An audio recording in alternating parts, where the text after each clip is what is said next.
Okay, all done. So we'll start. In the name of the Father and of the Son and of the Holy Spirit. Amen. Thank you, Heavenly Father. Thank you, Jesus. Thank you, Holy Spirit, for this wonderful day. Thank you, Lord, for putting the desire inside of our heart to come online in Zoom, YouTube, and Facebook to hear your word. Lord, your word says, faith comes by hearing, and hearing by the word of God. One hearing is through our natural ears, the other hearing is through our spiritual ears where we put into practice. Thank you, Lord, for all these days. Your word has been preached and taught where the truth has been set us free and the lie has been exposed. The truth overcome the lie, and we understand that what is there in the word of God and what is love, what is faith, and what is belief only through the preaching and teaching. Thank you, Lord, for this wonderful ministers you have given to us, Papa Johnson, Sister Jocelyn, Brother Sudhir, and each and every one who worked behind this session to make successful.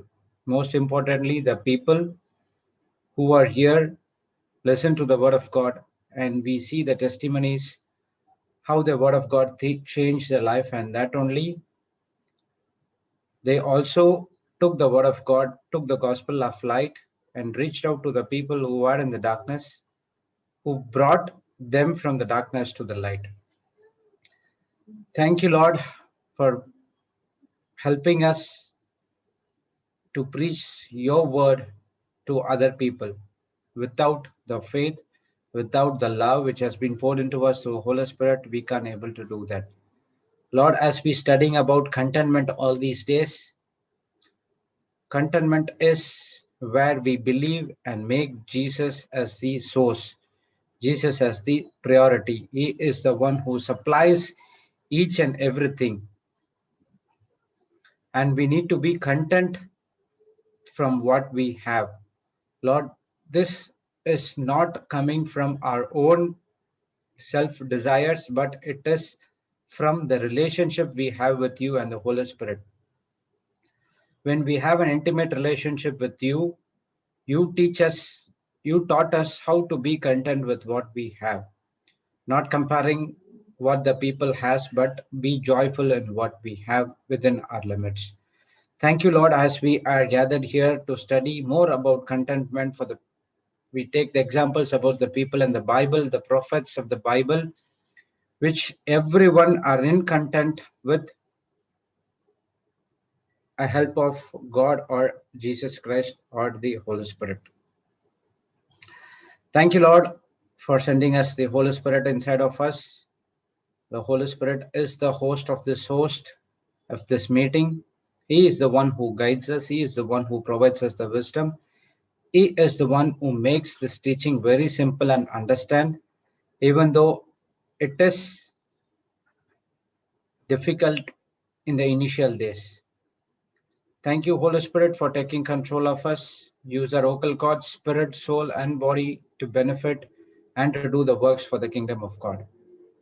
We ask these things to our Heavenly Father through our Lord Jesus Christ. Amen, amen, amen. Praise the Lord, brothers and sisters, and we are 41, 42, 43. Okay, we are studying about pride and humility, and we were going to see about one of the part is that contentment, how to be content with our Lord Jesus Christ, where to get our content is only from the Bible and through our Lord Jesus Christ. And we saw many examples from the Bible how we were able to be content. Praise God. So let's go into what we studied yesterday, that is 20th September. Praise God. So we will see it. So here, Philippians 4, verse 11 to 12. Chapter 4, verse 11 to 12. Can you put that, sister? So Paul is saying that I have learned to be content by the works of our Lord Jesus Christ, and it comes by learning and not on anything else. So content is Jesus is my source and no other thing. So we also studied yesterday that to be content, don't go and search something from the outside. It is waste of time. That what we learned. Christ is the only source of contentment. Searching for it elsewhere is a simple waste of time. So if you want to be content, don't go into the world, just get into the spiritual mirror called Bible. Praise God, and then where we can able to understand what is that contentment is all about. Let's see what Paul says. Now that I speak in respect of want, for I have learned in whatsoever state I am here with therewith to be content. I know both how to be abased and I know how to be abound.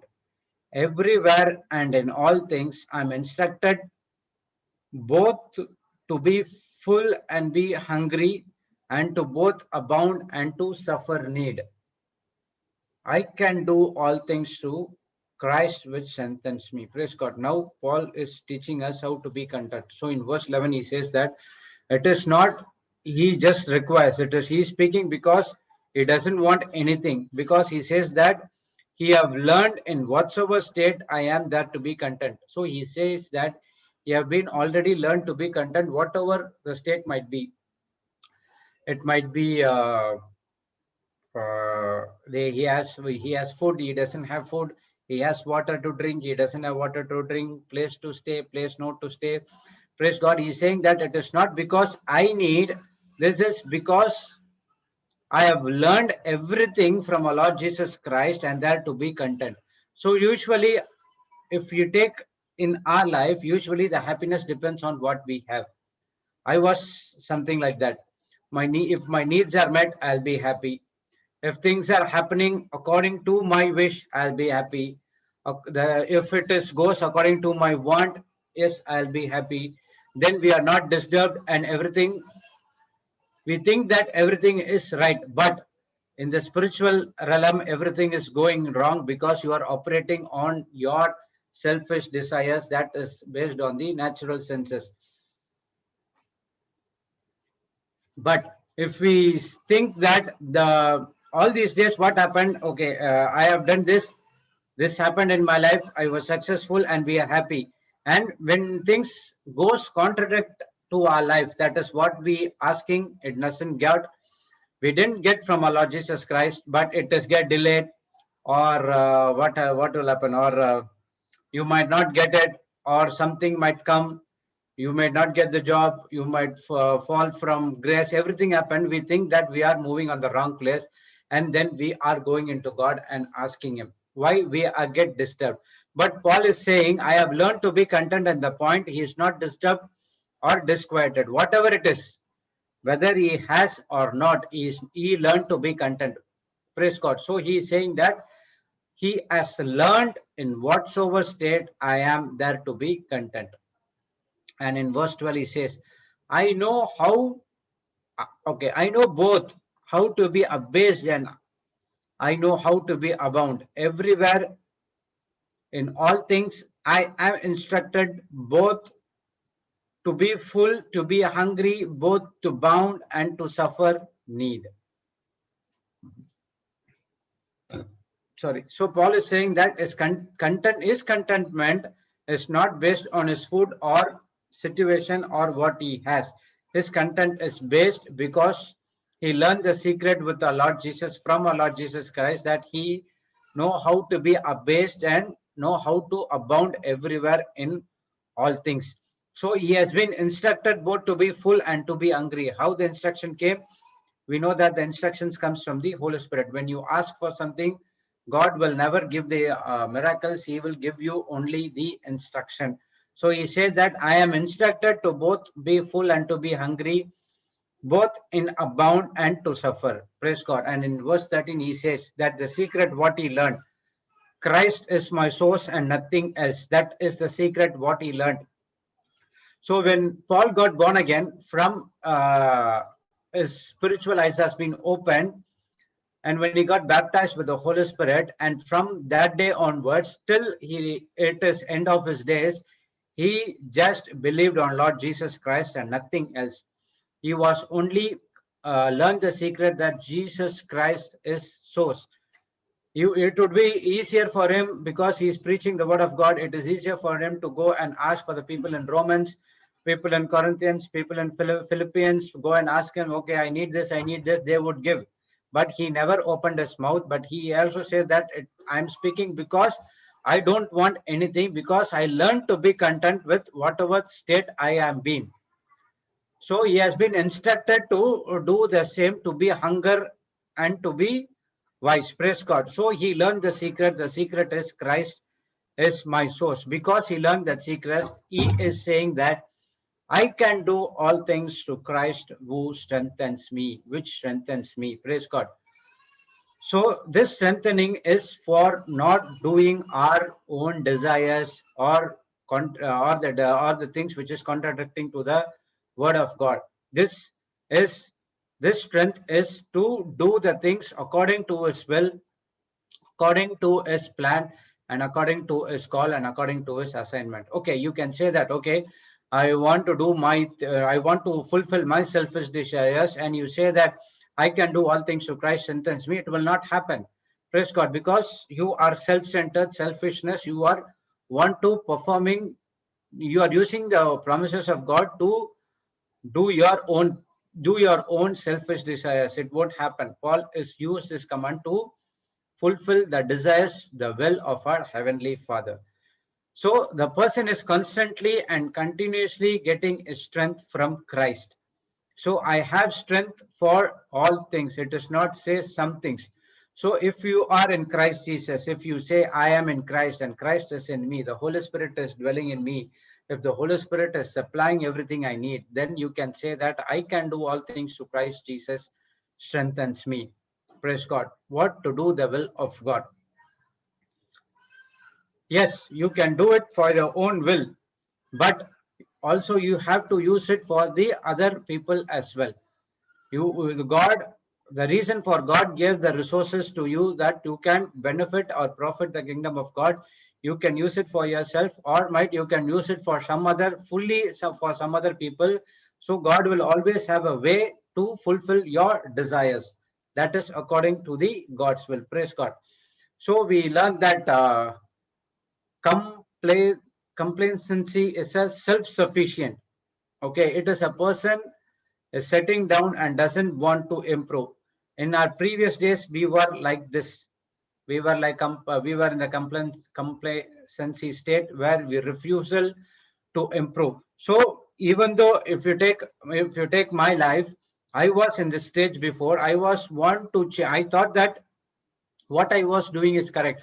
So I remember that some of my friends were calling me, why you are like this? Can you come and attend the retreat, or you can attend the word of God? They were giving invitation for me to attend the retreat. But I was thinking that what I was doing in right, and I refusing to improve myself because of the spiritual, because of the pride which is inside of me. That is, I am doing the right things, which I do some things which is in the word of God. I didn't believe on whatever it is. When the prayers on the miracles, I didn't believe. Once my once I understood the spiritual laws, once I understand to study the word of God, then I started to believe in the word of God, and then I started to believe in the miracles. I never believed in the miracles. I was thinking only Jesus can do it, and no one can do that. When I read that Mark 16 to 16, 17, and 18, praise God, then I would understand that, okay, whatever miracles people are doing right now, it is because it is said in the Bible and it has been promised by our Lord Jesus Christ. Then only I started to believe. So I was in that stage. And after that, when I changed my thinking, when I changed my mind, I was in the contentment, was in the process of changing into contentment. And the contentment came only in the last 1 year. Praise God. With to be satisfied with what I have. When I started to make a decision that whatever the financial situation might be, whatever things might be, I should not go and ask money to anyone. So once I made that decision, I believed on Lord Jesus Christ. Praise God, He is supplying everything according to my needs. Praise God. So that is what contentment is all about. Again, I'm saying, according to my needs, it does not, He gives everything. God knows where to give, what to give. So according to that, He will supply, because He knows that if we give many blessings to Him, there is for us a chance to get out of the line. Praise God. So try to be content with what we have, and don't compare with others that he has this thing, so I have to do that. No, it is not like that. So be content, have a fellowship with the Lord, Heavenly Father, Jesus Christ, and the Holy Spirit. He gives you instruction to fulfill His plan, His assignment in your life, where you're going to see a supernatural blessings and manifestations which other people see in your life. So a person who is content is constantly seeing Christ as his source. Praise God. So Jesus Christ is the only source. Jesus Christ is the only top priority. Jesus Christ is the only one who's going to solve our problems, and no one in this planet Earth. Praise God. So that's what Paul is telling in Philippians chapter 4, verse 11 to 12. If you go down until 19, he says the same thing. And we learned in 1 Timothy 6, 5 to 6, again, Paul is addressing to Timothy. Perverse disputings of men of corrupt minds and destitutes of the truth, supposing that gain is godliness.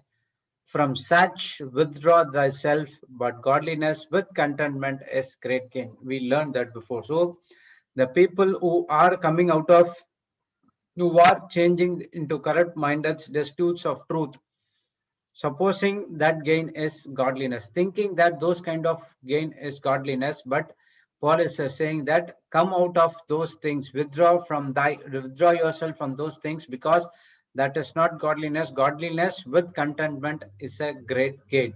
So we already studied that godliness is content with a great gain, the four things which we studied. Praise God. So okay, so real godliness is to be content. Okay, real godliness is to be content. So how godliness comes? Only you be content with to fulfill, or what is that? To have enjoyment with God gives. That is sticking to the limits, and you are not going extend to that which is out of context according to the word of God. So if He gives something for this day, you have to stick with that plan, and we should not go out of that. So things what we do not see are eternal. We cannot see the love of God. We cannot see the faith. We cannot see the Spirit. We cannot see the rest. Whatever things we saw, with things we are taken from the Word of God, it is internal. We cannot see it.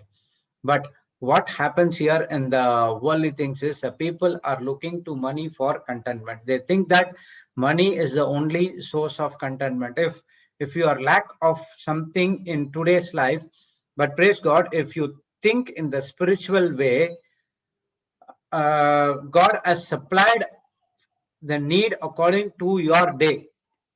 But why the lack comes? Because we are comparing with others, because we are moving out of that limit. We are going apart from what God is asking us to do. Praise God. So we need to be learned with the word of God to be content and not money. Praise God. So many of the people, even I was something like that. If anything not there, immediately I go and borrow money or use the credit cards to satisfy that need. So God says that doesn't require. You have everything I have provided everything to you. Even if you need of anything, just come and ask me with the receipt, with the uh, with the word of God, with the promises of God. Come and ask me. I will provide to you according to your need. Praise God. So when we are in this planet Earth to do the word of God and do the plan of our Lord Jesus Christ, praise God, He supplies whatever we need to complete that mission. Praise God. So when we are following God's instruction, God will allow the same inheritance and blessing in our life as well. So there is no need to look for contentment in money or anything else we did not bring into the world and cannot take with us when we die. We studied in 1 Timothy 6:7, I think. Praise God. So we came to this planet Earth as an empty hand, and we go to this planet Earth as empty handed. We will not take anything from the world, which is a temporary, but we take the souls which we have been converted from the kingdom of darkness to the kingdom of light. How many souls you save, that you take it along with your spirit and soul. So worldly riches, it's going to die. It is temporary and it is not be, you cannot take it. But the good deeds, what you did in this planet Earth until you have this life in this planet Earth, did you do the work according to your plan, or you did according to what your selfish desires is all about? So what you're going to take when you die is the good deeds, what you did in this planet Earth. Praise God. So Paul is saying that fighting the good fight of faith is maintaining a stance in what Jesus has already done. The stance is the attitude where Paul is talking about. So fighting the good fight of faith. Paul fight Jesus. Okay, we go from the Old Testament. The prophets, the prophetess fight the good fight of faith. They said about the Messiah is going to come. New Testament, Lord Jesus Christ came. He fight the good fight of faith, and moreover, He died for us, gave us the salvation plan, took us took our sins, crucified our sins in the cross, took the authority from the devil, given back to us, and the disciples were there. Even there, they fight the good fight of faith, and they converted everything from the people from the kingdom of darkness to the kingdom of light. The truth has been set free, and now the same light has been given to us. And now, as Paul is saying, that I have done everything from my side. And now it is your turn to fight the good fight of faith, maintaining a stance. That is what they did with the help of Jesus Christ. Without Jesus Christ, you cannot do anything in this planet Earth. We learned that in John 15:5 or 5:15. That is, I'm always forgetting this verse. I am the vine and you are the branches, and you cannot do anything without me. So without Jesus Christ, we will not do anything in this planet Earth. So in the world, the people who are not born again are restless and lives in a constant state of discontentment. So you can say that people who doesn't have born again, they doesn't understand the spiritual laws. They didn't understand what is there in the Bible. So that's the reason they are living a life of discontentment, and the life full of restless worry, fear, what is going to happen tomorrow, day after tomorrow, 6 months, 1 year. They save everything for them because of this pandemic situation. Everything goes wrong, so they believe on the economic things. But we, the people are born again, we know the spiritual laws and we know the promises, and we are the light of the world, which need to go out, preach the gospel, explain the truth, and get them back into the kingdom of God. So if we do not have Jesus, we are void in this planet Earth, and we are void in his lives. So void is something like it is a meaning of void is, I think, empty, invalid. Praise God. So without Jesus, we are invalid in this planet Earth and in our life. So many people try to fill that validity with the material things that is from the world. Praise God. So God is saying that you cannot fill that place of invalid without Jesus. So Jesus is the only person who gives you the best life, gives you the best plan. So don't try to fill that white place with material things from the world. So we saw the example of the Samaritan woman who had void. She life was entirely miserable. She have lived with fifth husband, even though she was not satisfied.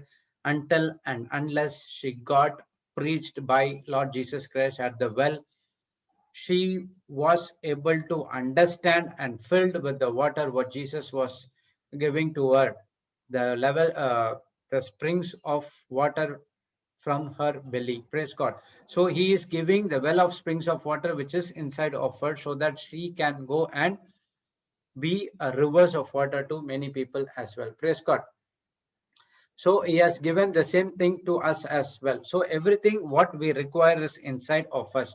And now we need to tap into those blessings through the grace which has been given to us. Praise God. So what is that material things we learned from 1 Timothy 6 to 12? We learned from 6 to 10.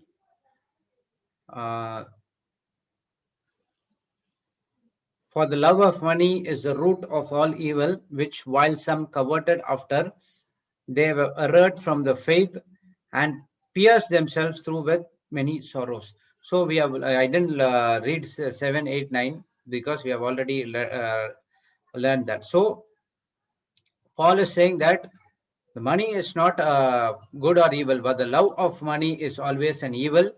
And that's what the people end up with, committing many sorrows and destructions in their life. And see, verse 11 and 12 is important. But you, O man of God, so we are the man of God, and we are, Paul is calling us the man of God.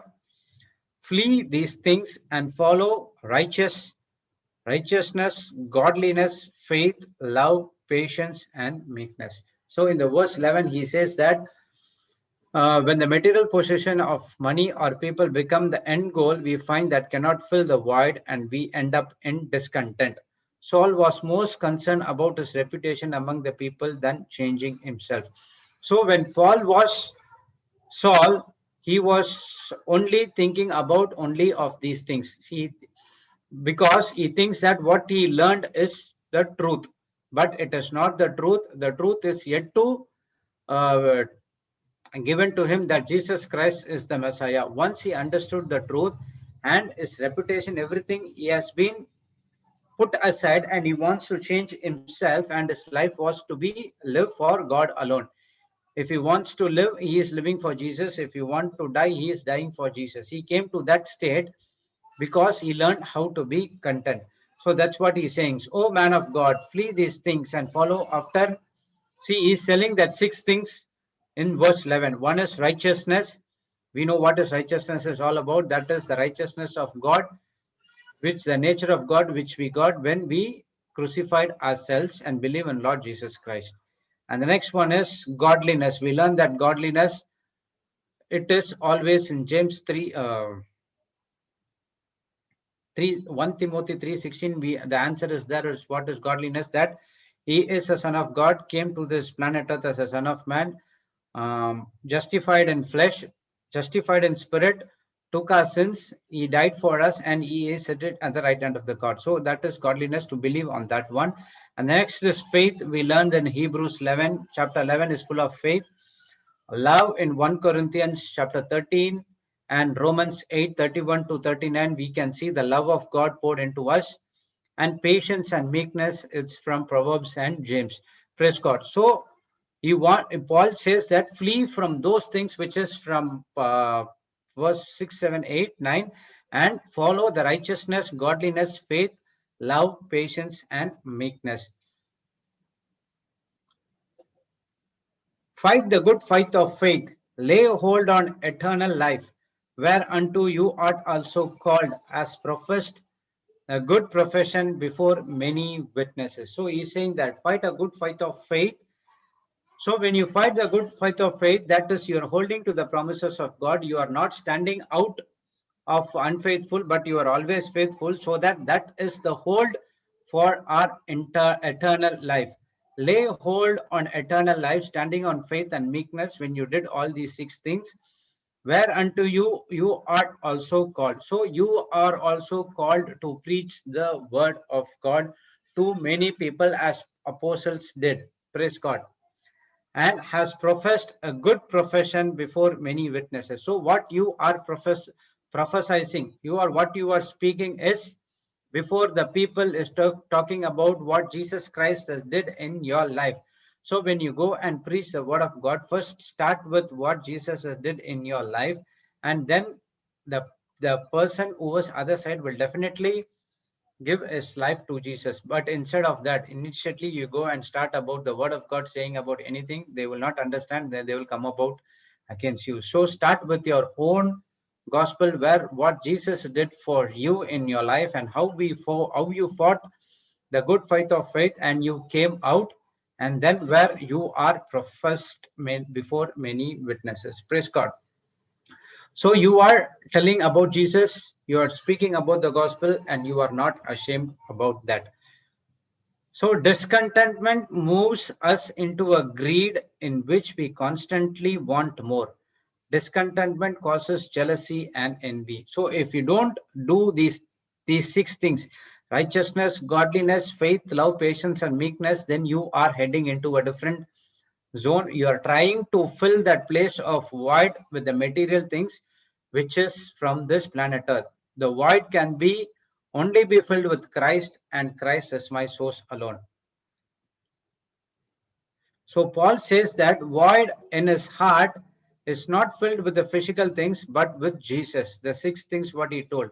His mind, his heart, and his soul is full of Jesus, Jesus, Jesus, Jesus. If he opens his mouth, he'll speak about Jesus. But before that, he speaks about different things. Now he speaks only Jesus, Jesus, Jesus. Praise God. So what this contentment brings, the contentment brings the renewing of our mind. Paul learned to think differently from the world. The secret is renewing of the mind. So when you are in contentment, you allow the God's word to operate in your life. Praise God. You are operating under the contentment zone, and where you are allowing the word of God to renew your mind. So when your mind is renewed, you are not thinking about the people from the world. You are thinking differently spiritually according to the word of God. It is always a permanent solution and not as a temporary solution. So when you ask God and you get the information from God, that is the permanent solution for each and every problems what we face. Praise God. So in Romans 12:2, we learn that we don't need to put that. When does this real contentment begin? When the renewing of our mind. We must learn to think differently for the rest of the world, allowing the word of God to change my thinking. Praise God. So when you are renewing a mind, that where the real contentment begins, and we have to think differently, not according to the world, but according to the word of God, where the rest of the world thinking about the world, and we are thinking about the word of God to change my thinking, and our decisions, our works, our everything are supernatural. No one can match those things in this planet Earth. Praise God. In Proverbs 14:30. So if you are in discontentment, what happened? It comes jealousy because you compare yourself to others. Because of that, if that does not happen to you, you are envying others as well. So let's see what Proverbs says about jealousy. A peaceful heart leads to a healthy body. A jealousy is like a cancer in the bone. So you know that cancer cells is just eat the other cells and increases day by day if it is not dealt correctly. The same way, jealousy is also like a cancer in the bones, where it will come and it will eat the other goodness things inside your heart if it is not dealt correctly with the word of God. So a person with a peaceful heart leads to a healthy body. So it is always starts with your soul. Praise God. So we know that the devil come and attack only your in their mind through thoughts. And now for us that our soul needs to be prosper so that our entire body will be at good health. So when a person is not content, they become jealous. Discontentment robs us from good health, but contentment gives life to the body. Anything that costs a peace is too expensive. Praise God. So when a person who is content, he allowing Jesus to take control of his life, allowing the Holy Spirit to take control of his life.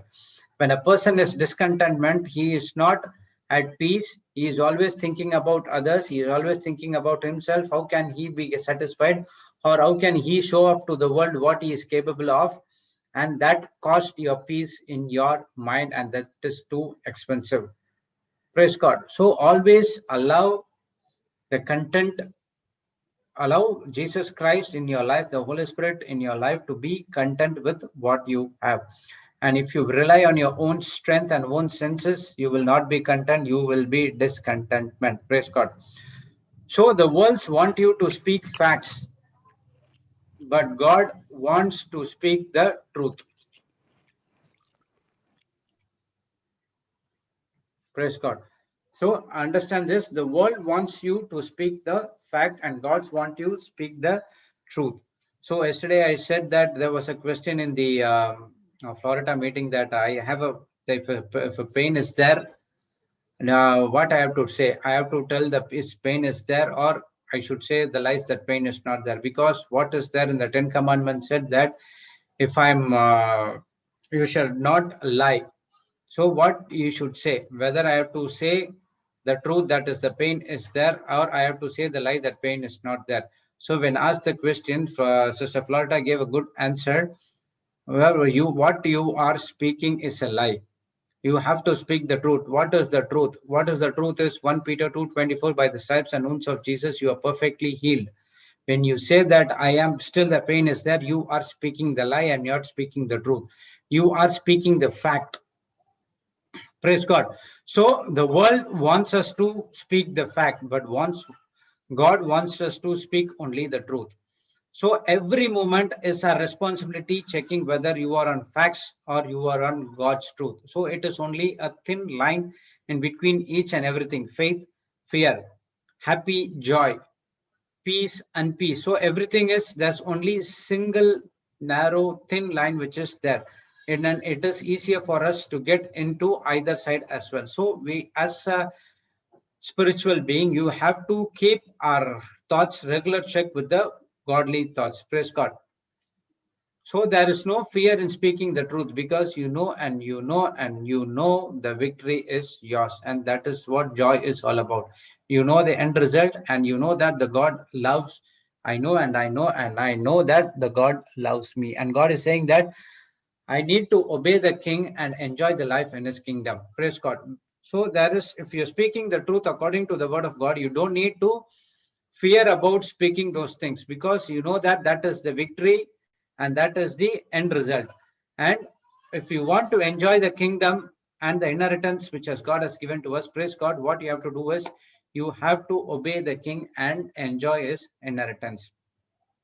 So what will happen if an offense and unbelief comes into a man's uh, heart, and it leads to pride and discontentment? Praise God. So let's see on Matthew chapter 11, 1 to 11.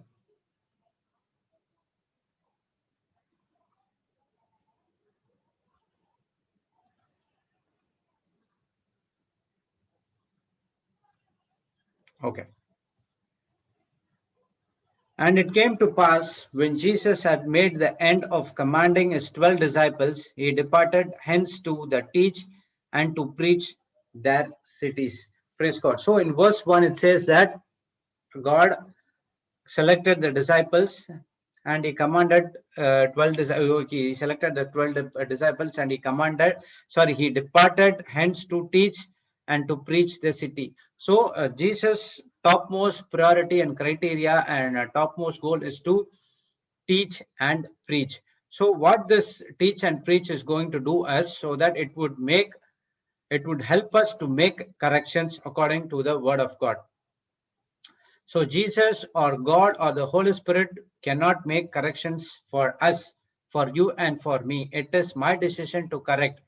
Praise God. If you're done wrong, get into the teaching and preaching, understand where you went wrong, ask for forgiveness and repentance, and change your thinking and work according to the word of God. So that is the reason was Jesus was teaching and preaching everywhere he goes, because That is the only way you can change your thinking and make corrections in your life. Praise God. So truth is the key to enter into his kingdom. So without changing your thinking, without repenting for the past things you have done, without asking for forgiveness for the God, you will not able to enter into this kingdom because you don't know the truth. Praise God. So if you know the truth, you can easily enter into the kingdom because that is the key. If you do not know the truth, that is when the word of God is difficult for you to enter into this kingdom. So how to get the truth? When you overread the word of God, you fast from your own emotions.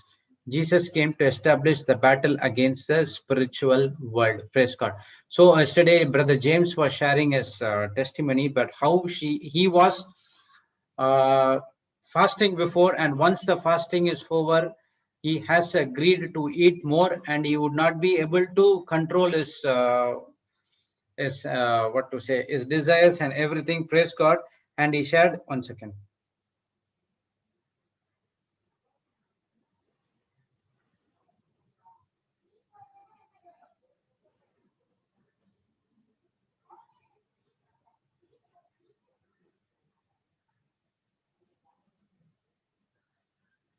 Okay. So brother James was sharing that initial days he couldn't able to do fasting, and if at all he is doing fasting, at one point of time he will control of his own strength, and once that is over, he start taking his more than his normal food. Praise God. So after getting into the word of God, the truth, he understand the truth, and now he started to fast not on his own will, but through the help of the Holy Spirit. And now he was seeing that he was seeing drastic changes in his day-to-day life. Even though he was fasting, after that he didn't eat so much, but he is eating according to his according to what is need. Praise God. And also he used the same formula to get out of the bad habits which he was having before. Praise God. So when you overread the word of God, and when you fast according to the word of God and with the help of the Holy Spirit, not on your own strength, then you can able to conquer many of those evil things to get out of your life. Praise God. So Jesus came to establish the battle against the spiritual world. So in the Old Testament, the battle is physical, and in the New Testament, the battle is spiritual. Everything happens in your mind. And now to fight that battle, you need the word of God. And always remember, in the New Testament battle, it is always done. Jesus has completed the battle, defeated the Satan, and you are fighting not for victory, from victory standpoint. Praise God. And now in verse 2 to 3, what he says, now John had heard in the prison the works of Christ. He sent of his disciples and said unto him, art you he should come, or we do look for another? Now John the Baptist is asking questions to Jesus through his disciples about what uh, he was thinking. Praise God. So he is asking Jesus that he is the Messiah, or we need to look out for some other person where we need to find out. This is because John the Baptist, who was the one who gave baptism to Jesus Christ, he saw the Holy Spirit descending on him, and he heard the voice from the God saying that he is my beloved son, and just hear to him. Even though he heard all these three things, but still his mind was not on Jesus, and other not he didn't believe on Jesus that he is the Messiah, and he was thinking some other else, and he asked the same question and he got offended. The answer for that we can see in the next verse. So in verse 4 to 6, Jesus answering the disciples of John the Baptist. See what Jesus answered.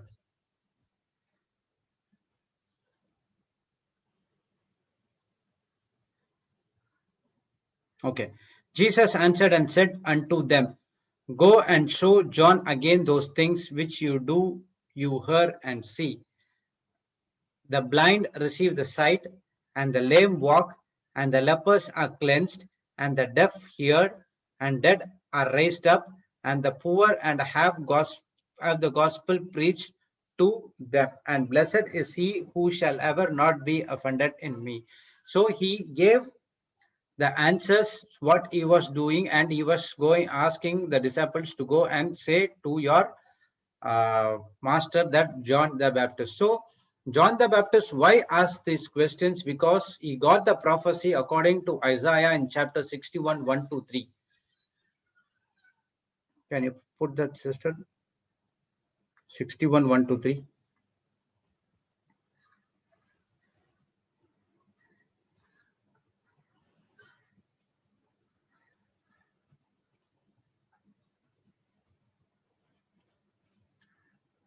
Okay, praise God.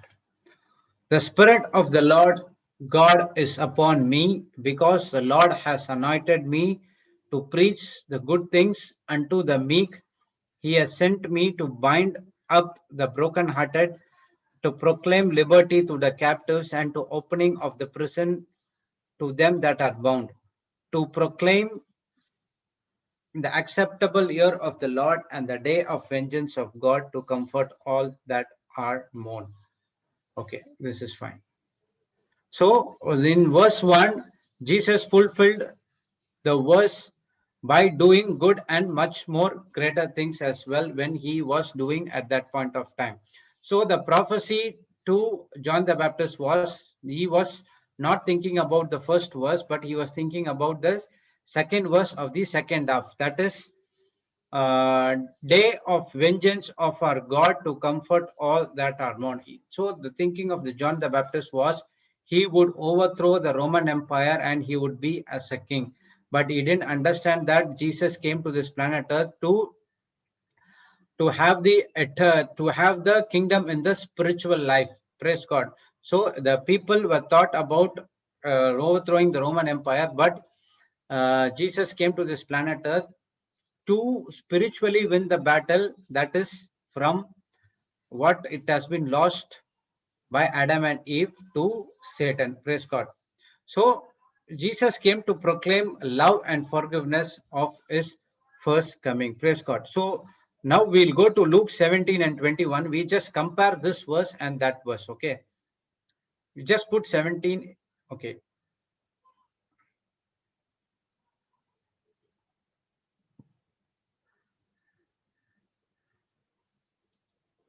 Luke 4, 17 to 21, sister. I'll take from here the Isaiah. 1 second. Isaiah 61, 1, 2, 3.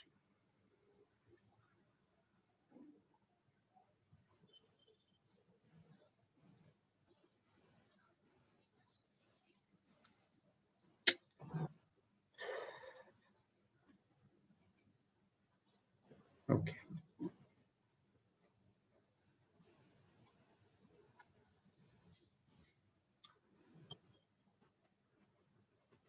And there was delivered unto him the book of prophet Isaiah, and when he opened the book, he found the place where it was written. So in verse 17, Jesus found his place where it was written about him. So at the same way, we are also can found the place in the Bible it's written about us. Praise God. That is Ephesians 1:3.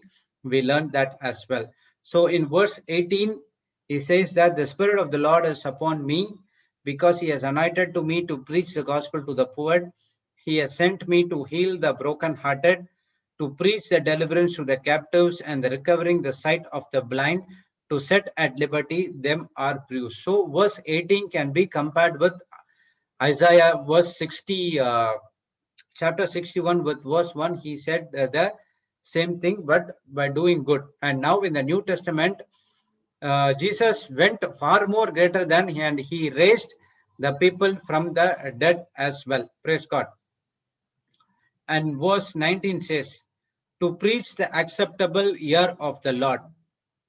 Okay, and verse 20, and he closed the book and he gave it to the minister and sat down. The eyes of all of them at were in the synagogue were fastened on him. So the verse 19 can be compared with the verse 61, chapter 61, verse 2, where it says, to proclaim the acceptable year of the Lord and the day of vengeance of our God to comfort all that are mourn. So he stopped only reading half of the verse Luke 19.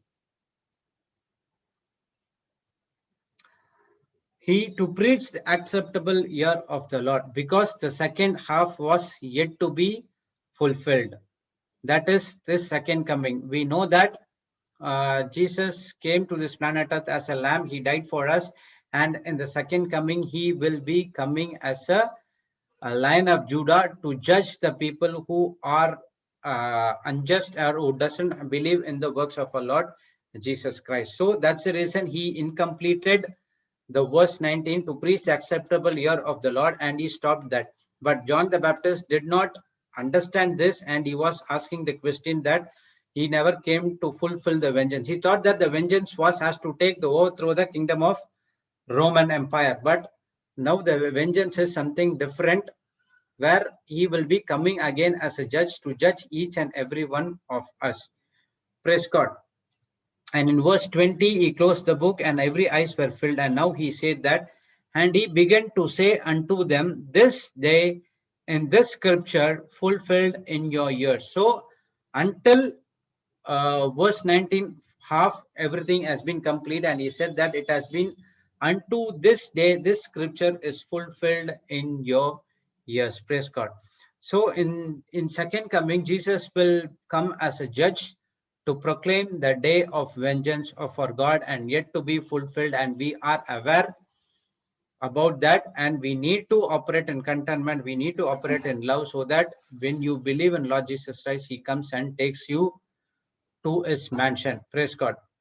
So John was discontented and offended with Jesus, and he lost his life. Praise God. So that's the reason, because of the offense he had against the person who is to save him. That's the reason Jesus could not able to save John the Baptist, because Jesus is the one who have to save him, but he offended against Jesus. So that's the reason John the Baptist has lost his life. Praise God. So in Matthew again, verse 7 to 12. Now see, is saying that, and there was, okay, not this one. Okay, and they departed. Jesus began to say unto the multitudes concerning John, when went you out in the wilderness to see a reed shaken with the wind? But when we went you out to see a man clothed in the soft raiment, behold, that the wear of soft clothing are in king's house. But what went you out for to see? A prophet? Yes, I say unto you, a more than a prophet. For this is he of whom it is written, behold, I send my messenger before thy face, which shall prepare thy way before thee. Verily, verily, I say unto you, among them are born of women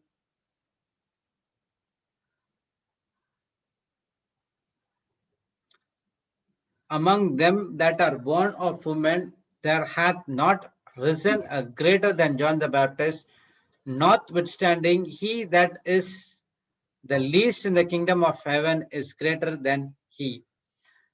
Praise the Lord. So Jesus was speaking about good things about John the Baptist when after his disciples has went. So in verse 7, we saw that in verse 10, 7 to 10, Jesus was speaking only very good things about John the Baptist.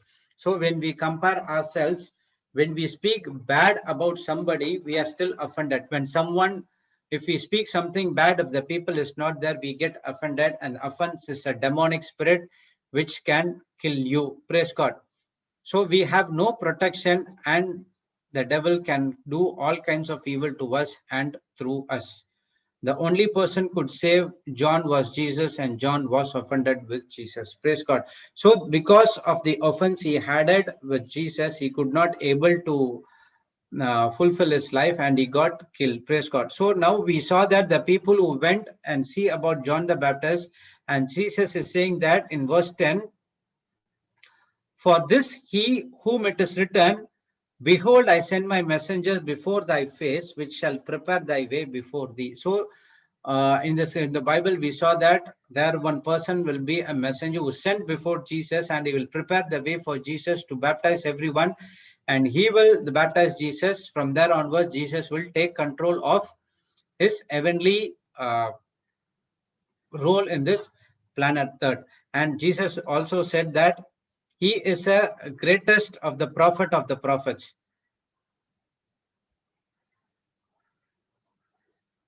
And 9 he said that, but what went you out of for to see? A prophet? Yes, I say unto you, a more than a prophet. But in verse 11 he says that I say unto you, among them that are born of women, there hath not risen a greater than John the Baptist. There is no one like John the Baptist in this planet Earth. But at the same time, he is the least in the kingdom of heaven.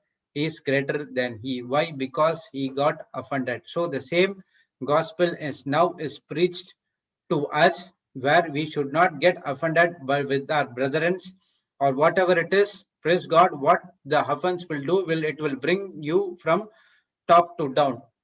In verse 11, John the Baptist moved from top to bottom with offense. He was at the highest of the highest, more than a prophet. But because of the one reason that he offended Jesus, that's the reason he came down. When a person is offended, he moves from the highest place to the lowest position. When he moves into the lowest position, and you and we are the least of the eyes of the God. Praise God. So when a person who is operating not only in offense, all the evil things which is contradicting to the word of God, the word of God says, you are least in the eyes of God. So when we walk in agape love, that is the way we can reach to the top. Praise God. So we need to operate in agape love, that is with love and forgiveness. Then only we can able to go and reach to the top position in this planet Earth. And in verse 12, he says that need to take the kingdom of, okay. And from the days of John the Baptist until now, the kingdom of heaven suffereth violence, and the violent take it by force.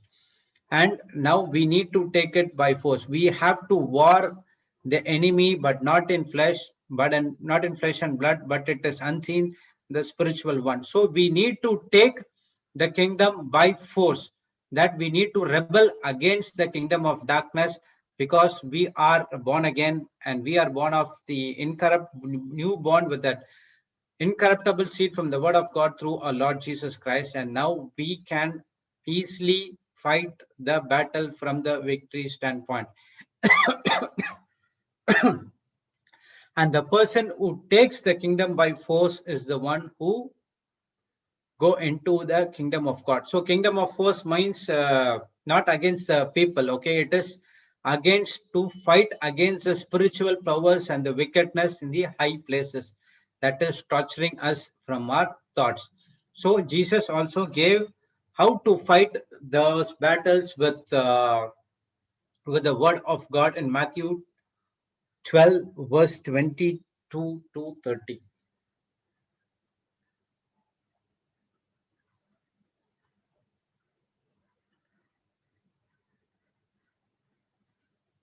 How to fight the evil battles, that is how to take the kingdom by force.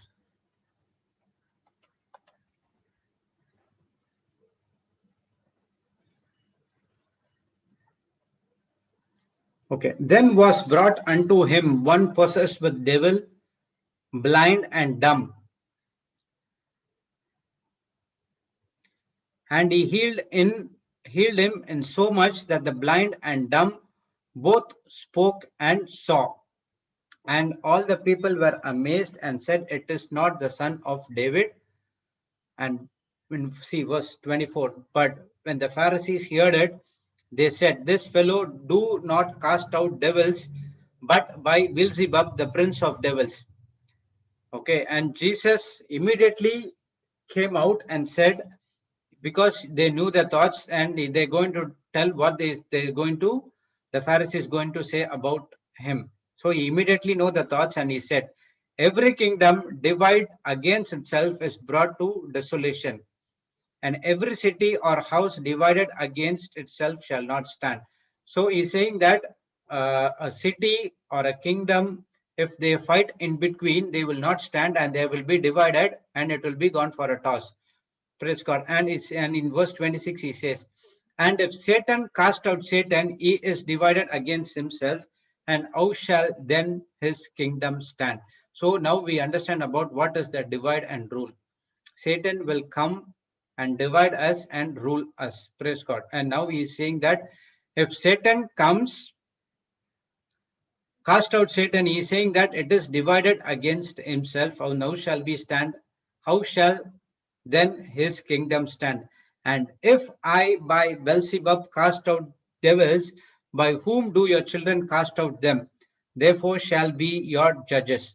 So Jesus is saying that if I am casting the devils with the Beelzebub, and all these days you were also casting, and even you are also using the same devil, the same Beelzebub, the prince of devils. He's asking then and asking then, therefore you can be judged yourself by what you are doing.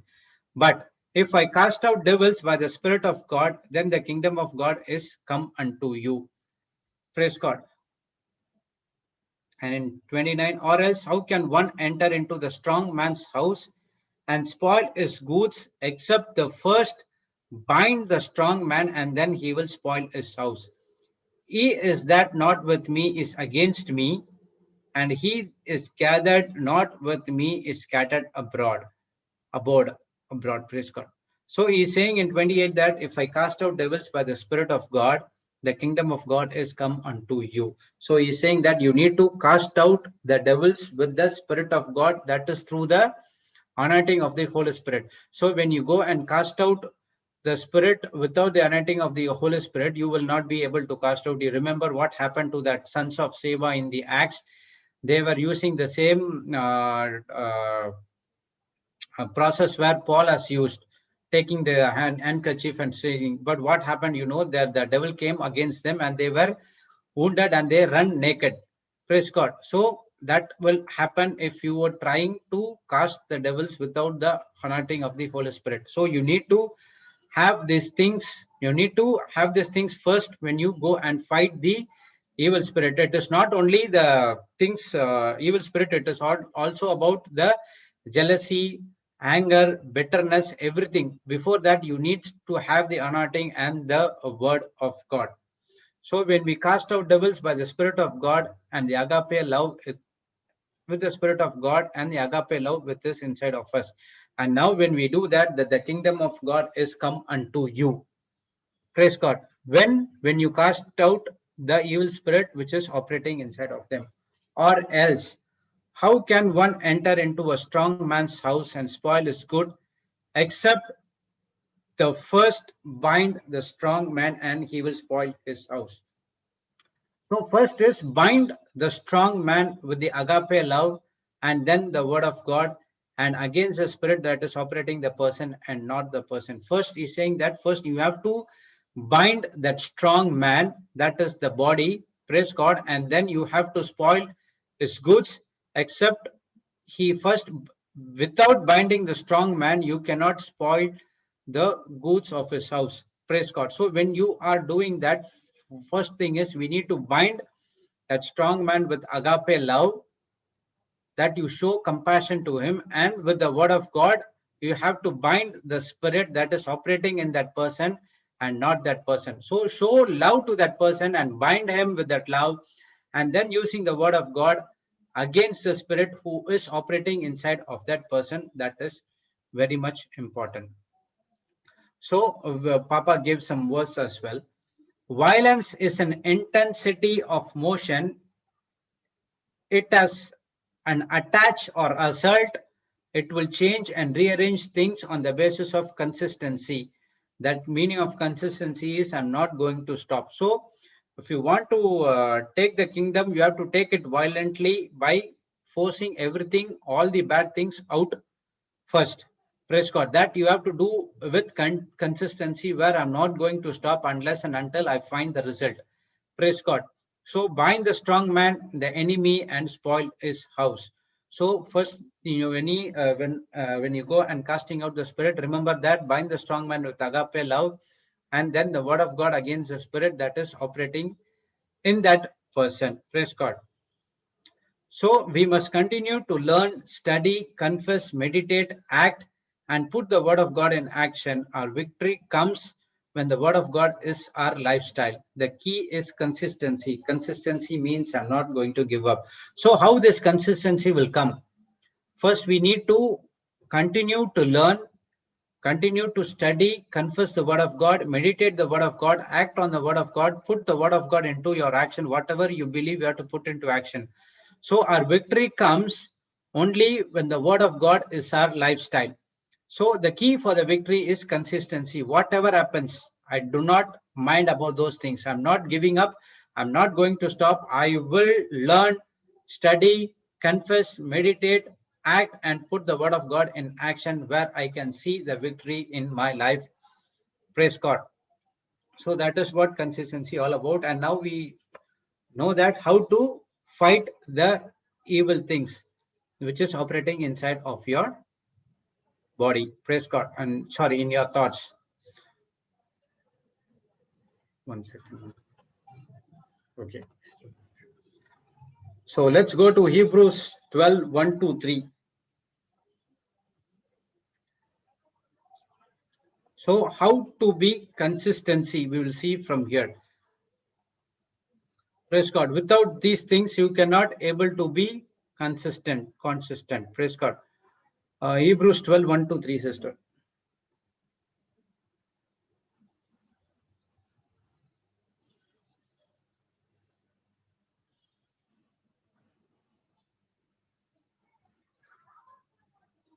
Wherefore, seeing we are also are compassed about with so great a cloud of witnesses, let us lay aside every weight and the sin which do so easily beset us, and let us run with the patience and the race that is set before us. So, talking about the witnesses like cloud watching us is means there are like lot of witnesses who are watching us. So the witnesses of two types: one, they see us and they go and tell about our bad things to others. The other one is clearly watching us what we are doing. So it says that wherefore seeing we are also compassed, they are round about with so great cloud of witness. That compassed meaning is round about. Okay, so great cloud of witness is what. So he's saying that a cloud of witnesses. So how you see, if you go and see the up, there are a lot of clouds there in the sky. So there are many angels are watching over us what they are doing. The entire heaven is watching over us. Are you speaking the word of God, or are you speaking the contradicting to the word of God? Praise God. So he's saying that, so because of that, let us lay aside every weight and the sin which do so easily beset us. Beset us means turn away. Okay, take away. It can be turn away or take away from on course what Jesus has given to us, but we are moving out on a different direction because of the weight and the sin. And he's saying that put aside those things and let us run with the patience the race that is set before us. And now Paul is saying that put all the weight, put all the sin aside, because the whole heaven is watching you out, and now you have to run the race with patience which is set before us. So from the Old Testament till now, the race has been run and still it will be running. So now it is our turn that we need to, in the there is one race. Okay, I forgot that name of the. What is the name of the race, sister? The four people will run for 100 meters. Relay. Relay. Okay, thank you. Praise God. So it's like Exactly. a relay. So one person has to come and give the lantern to other, so that there will be four persons will be running like that. So now the lantern and the Bible is for it is in our hands, and now we have to run the race with patience. That was the verse talking up one talking about. So let lay aside the every weight. The weight is not talking about the natural weight, is talking about our mind, that is the unbelief and all other wrong things which have in our mind before we got born again. So we have an option to carry the weight or cast out all the weight unto Jesus according to 1 Peter 5:7. Praise God. So when I exercise my mind on the word of God, the pressures that come against me have no power and I'm able to withstand the Satan. So when you are running the race, you have to set aside your weight which is carrying in your mind about your unbelief, your unforgiveness, your anger, your bitterness, and every evil thing which is in your mind. That is because of the sins you have been carried out. So with that weight, you cannot able to run, and you will not be able to sustain the things against the word of God, because things from the Satan, because you are full of worry and everything because of the weight which is in your mind, and you are allowing the Satan to come and sit in your head more than before. Praise God. But when I start exercising in my mind, confessing the word of God consistently, the pressure that come against me has no power and I'm able to withstand the Satan. Once you cast out all your cares, your weight and sins to Lord Jesus, now your mind is free and you have the power and authority to rebel against the kingdom of darkness which is trying to overtake you. Praise God. So only when you lay aside your weights and sin, then you can able to run the race. With the worry and other things, you will not be able to run the race. And now in verse 2, he says that looking unto Jesus, the author and finisher of our faith, who for the joy that was set before him endured the cross, despising the shame, and is set down at the right hand of the throne of our God. And now Paul is saying that if you could not do it, take the example of like Jesus, what he has done. He had run the race, he has done, he has given to us, and now he is sitting at the right hand of the Father. But what he did, he took the cross with joy and he despised the shame. The meaning of despise is hate, not hate. I don't know. Biblical meaning is different. Praise God. So he took the cross with joy. What is the joy? He knows the end result, that he's going to uh, take the authority and he's going to take everyone who is down in the hell to heaven with him. And he know that God is going to raise him from the dead. So that is the joy he had. The next one is he despised the shame. He doesn't care about the shame what the people had did about to him, because he was not concentrating on his own self but on others as well. And now because of these two things, he is seated at the right hand of the Father. Now Paul is saying that take him as an example and start to run the race. And verse 3 is saying that for consider him that endured such contradiction of sinners against himself, lest be weird and faint in your minds. And now he's saying that consider him, have faith in him, and do not faith, because he endured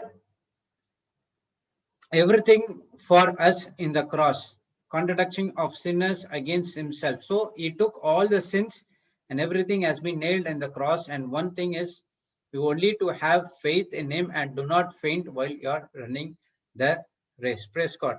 So we learn 5 things from Hebrews 12, 1 to 3.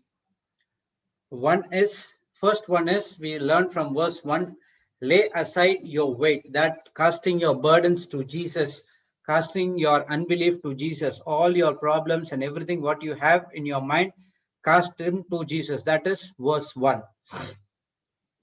Then the second one is same, lay aside your sin, because he has did everything on the cross. He has crucified your sins and every wrong things on the cross, and now you have to lay aside your sin. That is in that point 2 in verse number 1. And let us run with the patience for the race set before us. So once you the weight is casted to Jesus, when your sin has been taken away, and now you start to prepare to run with patience for the race set before us. And that is also verse number 1. And verse number 2, Now he says that, look unto Jesus, the author and finisher of our faith, how he took the cross with enjoyment, with joy, and despised the shame. So take Jesus as an example. That is 4 from verse number 2. And verse number 3, that is the fifth point, is consider Jesus, what he did in the cross, and do not faint and do not be weird. Praise God. So 5 things. Lay aside your weight, lay aside your sin. Let us run with patience for the race set before us. Look unto Jesus, the author and finisher of our faith, and consider Jesus in spite of all opposition, which you had endured the cross with joy. Praise God. Also, Jesus explained the parable of persistent widow in Luke 18, 1 to 8. How we need to go and talk to our Father.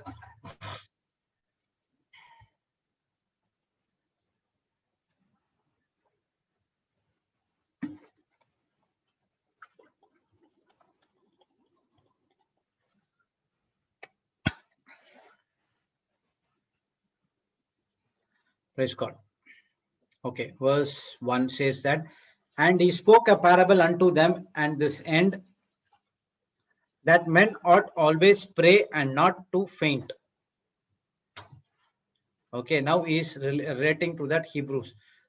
Always pray and not to faint, saying, there was a city, a judge which feared not God, neither regarded a man. So there was a judge who was unjust, and he never feared the God, and he never regarded the man as well. And there was a widow in that city, and she came unto him, saying, avenge me of mine adversary. So she came to her to give the judgment against the person who is coming against her, and she is a widow. And he would not for a while, but afterward he said within himself,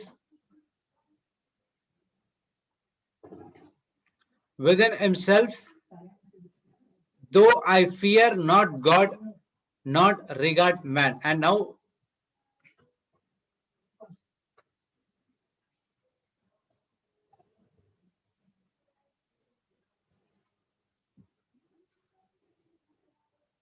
just a second.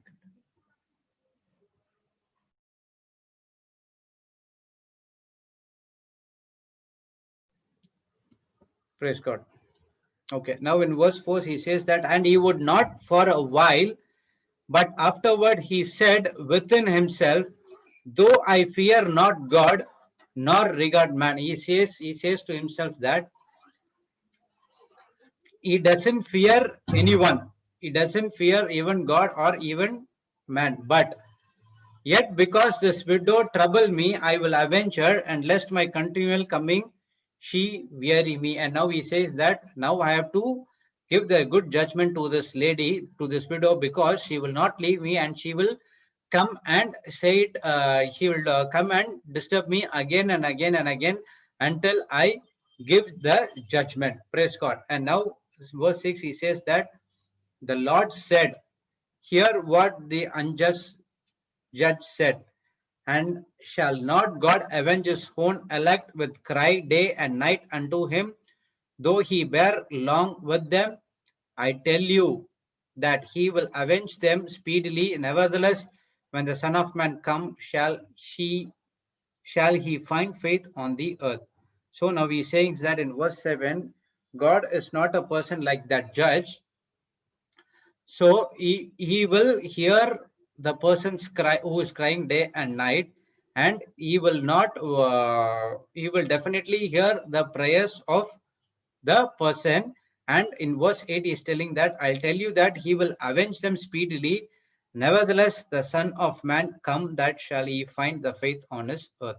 So now Jesus is saying that the speaking the power of prayer. Now he says that we should not faint, but we should make a prayer. But some people will understand in a different way that, okay, when we go and cry all day long to our Heavenly Father or Lord Jesus Christ, the God will answer the prayer. No, it is not like that. Praise God. So if you compare this story, the judge was a self-centered man and having nothing to do with God. Even though she was a widow, the judge, even though not willing to help her, because of the window pestering, was giving the judge mental pressure and mental torture, and he was mentally tired. So that's the reason he is giving the judge. The woman used the consistent troubling to get the results from the unjust judge. The lady was storming the judge's mind to get answered. So many of the times what we thinking is, when we storm the heaven, when we storm the mind of Jesus, the Lord will answer our prayer. So that is definitely a wrong thing. But we don't need to storm our Abba Father or the heaven, but we need to storm a right method to get into our prayers and answered. So how that the prayers can be answered? Papa gave an example about tearing some what is that? Some name of the film? I don't know. But it's a kind of a plastic which used for wrapping the luggages in the airport. Okay, it can be teared by one simple finger, but if it is against, if it is come offense is coming against and against that, the paper will be very hard, then it will not be able to tear with our fingers. But that point of time, what we have to do is we have to use three things which we can learn from here. One thing is how to pray through the scriptures, second one through the agape love, and the third one is operating in faith. Praise God. Cling wrap. Okay, praise God. That is the cling wrap. Thank you, sister. So we, instead of storming the heaven and storming Abba Father or storming Jesus, first we need to storm our mind. We need to change our thinking with the contentment what we learned through the Word of God, and there is a right method to get our prayers answered. So if the Bible says, and if you say that and this parable said it's something like that, then go and storm the heavens. It will not happen, because Jesus said this parable to explain us how to pray. First thing is only through scriptures, not through our own personal prayers. Our own personal prayers are self-centeredness, self-desired, and it is coming from our own mind. And if it is through the scriptures, it is you are believing on the promises. The next one is you have to operate in agape love, where you have to not get offended or unforgiveness. Nothing that should be there. Praise God. Only love. That is the agape love, one-sided love, which you need to show against the other people.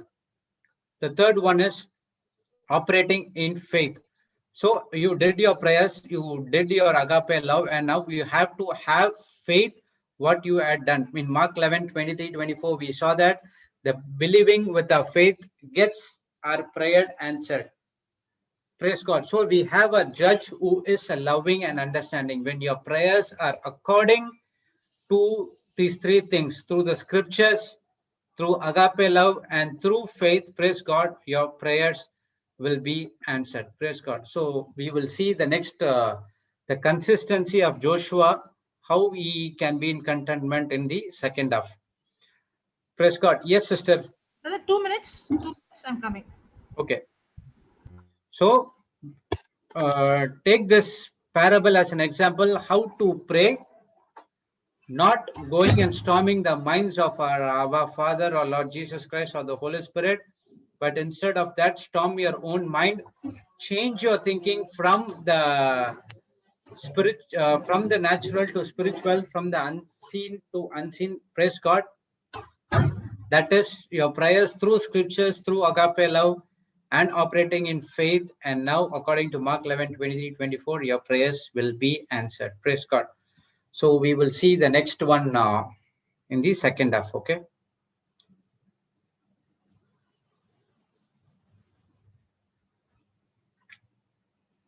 So in Joshua chapter 6, 1 to 23, we learned yesterday, it was a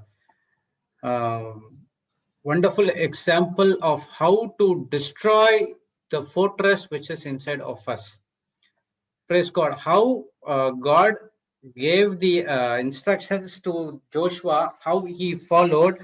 The same way, God is giving the instruction for us through the word of God to destroy the fortress which is inside of us. So there will be many of the people will be having lot of fortress, that is the stronghold in our mind. So we will see in the second half how to destroy that fortress, which is very important for our everyday life. Yes, sister. Praise God. Thank you, Jesus. Praise the Lord. Praise Lord. Okay. Thank you, Jesus. Thank you, Lord. Thank you, Holy Spirit. Thank you, Father. Lord, we thank you for you are good and your love and your mercy endures forever and ever, Lord. We thank you, Holy Spirit. We thank you, Father, for your love that you gave us your only Son for us. Thank you, Jesus, that you became a curse in our place. You redeemed us from every curse. You have taken all our sickness on your body. Thank you, Jesus, that by your wounds we are healed. We are completely delivered. We are completely set free from every fear. For you have given us love, power, and sound mind. And you have not given us the spirit of fear. Thank you, Holy Spirit. Thank you for constantly, continuously teaching us, giving us these teachings, and helping us to understand and making these teachings extremely simple and easy with practical examples, Lord. Thank you, Father. Thank you, Jesus. Thank you, Holy Spirit. You take complete control of this session. Holy Spirit, you speak to us with practical examples, testimonies. Help us to understand more about pride and humility so that we will humble ourselves and walk in humility. In Jesus' name we pray, Father. Amen. Amen. Amen. Amen. Praise the Lord. Thank you, Praise God. Jesus. Hallelujah. Praise God. Praise Okay. God. Is my voice clear now? Yes. Got the new connection? No, not yet, brother. They have not yet fixed the wiring is done. Yesterday was Saturday, Sunday, no? Oh, okay, okay. Today is working day, so today they'll only the modem has to be fixed. Today it will be done. Praise God. Praise the Lord. Thank you, Jesus. That's why there was little internet. The now it's good. Praise God. Then we were learning about pride, humility. Yesterday we were learning about how what is contentment, and we saw the difference between contentment and complacency. Praise God. And Papa has come. Can you unmute him? Praise God. Yeah, I want to listen and then I will start. Go ahead. Okay. Okay. Praise God. Can you put Romans 5:2, brother?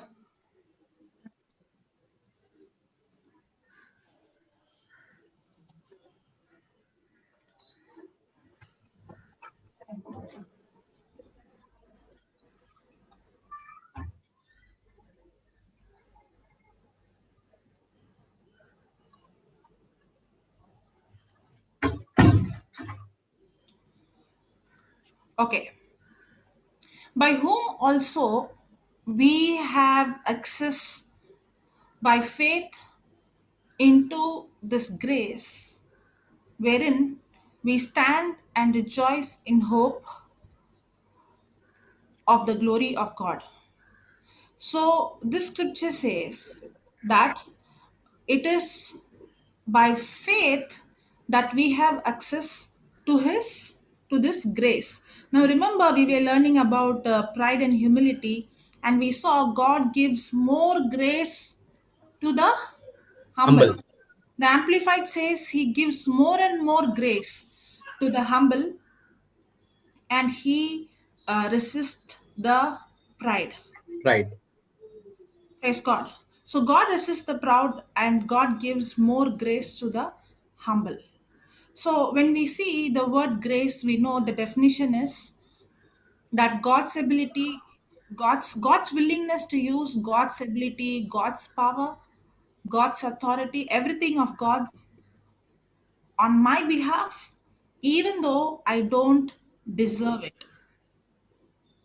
So the kingdom of God is a kingdom of grace. Praise God. So all that God is and has is offered to us in Christ, and what is offered to us, we receive it, which we it is not based on what I earn or I deserve, because grace is what I don't deserve, and it is based on what I have not earned. So everything God is and God has is being offered to us in Christ on an unearned and undeserved basis. Praise God. So the kingdom of God is the kingdom of grace. Yes. We don't deserve to be a part of this kingdom of God. It is only by his grace of what Jesus has done. We could never earn the benefits of this kingdom. But because of Jesus, we receive them by faith. We receive them by faith. That's what we say. We see when I say I receive it by faith. Through faith, I have the access. Through faith, I have the access to grace. When we see the word faith means, we see in James chapter 2, verse 20, faith without works is dead. Praise God. So, faith is my response to the grace of God.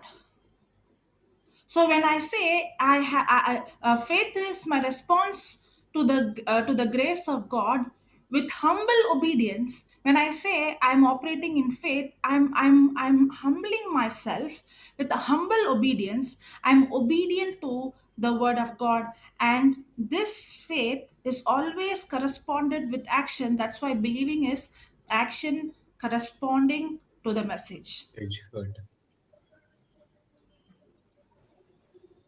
So we should remember whenever we see the word humble means it's not that I deserve because I did something. No, it is when I say I receive grace through faith, that means I'm humbling myself to obey what Jesus has done. It is obedience to his word. And that's how we have access through to this grace through our faith. Praise God.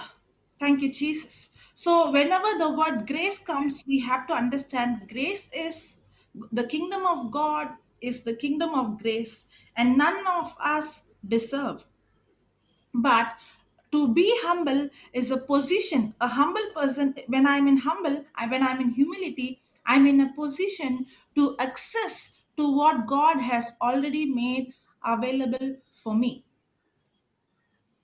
Praise the Lord. So, we already saw in Mark 11:29, we saw that Jesus is saying that he is humble and meek.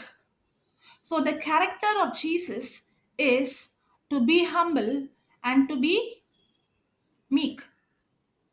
Praise God. And Jesus answered and said unto them, No, no, I, no. This you said Mark, right?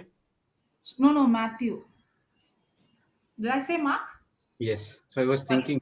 Sorry. It's not Mark, Okay. it's Matthew.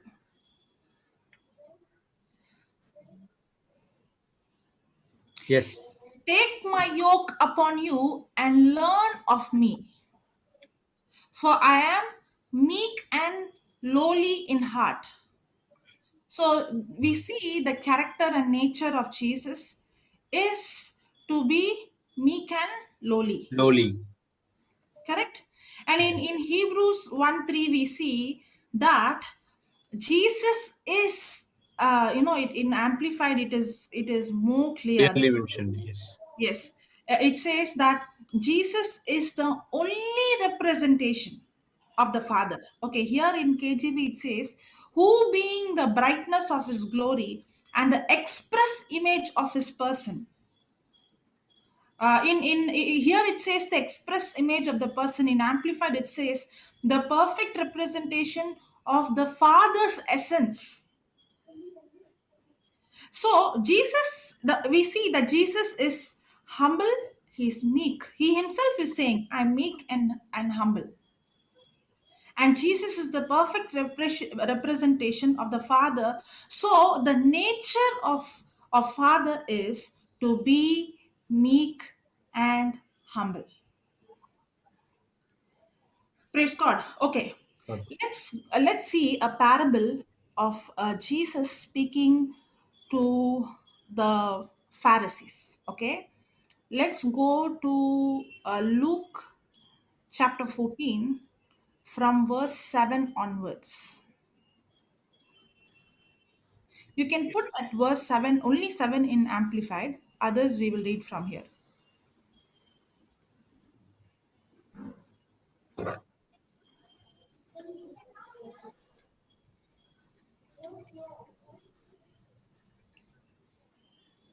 Okay, before we go to the 7th verse, can you put the first verse? 1 second.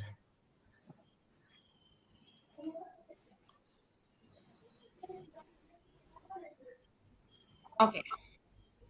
So, and it came to pass as he went into the house. Who's that he? Jesus. Jesus went into the house of one of the Chief Pharisees. Pharisees to eat bread on the Sabbath day, that they watched him.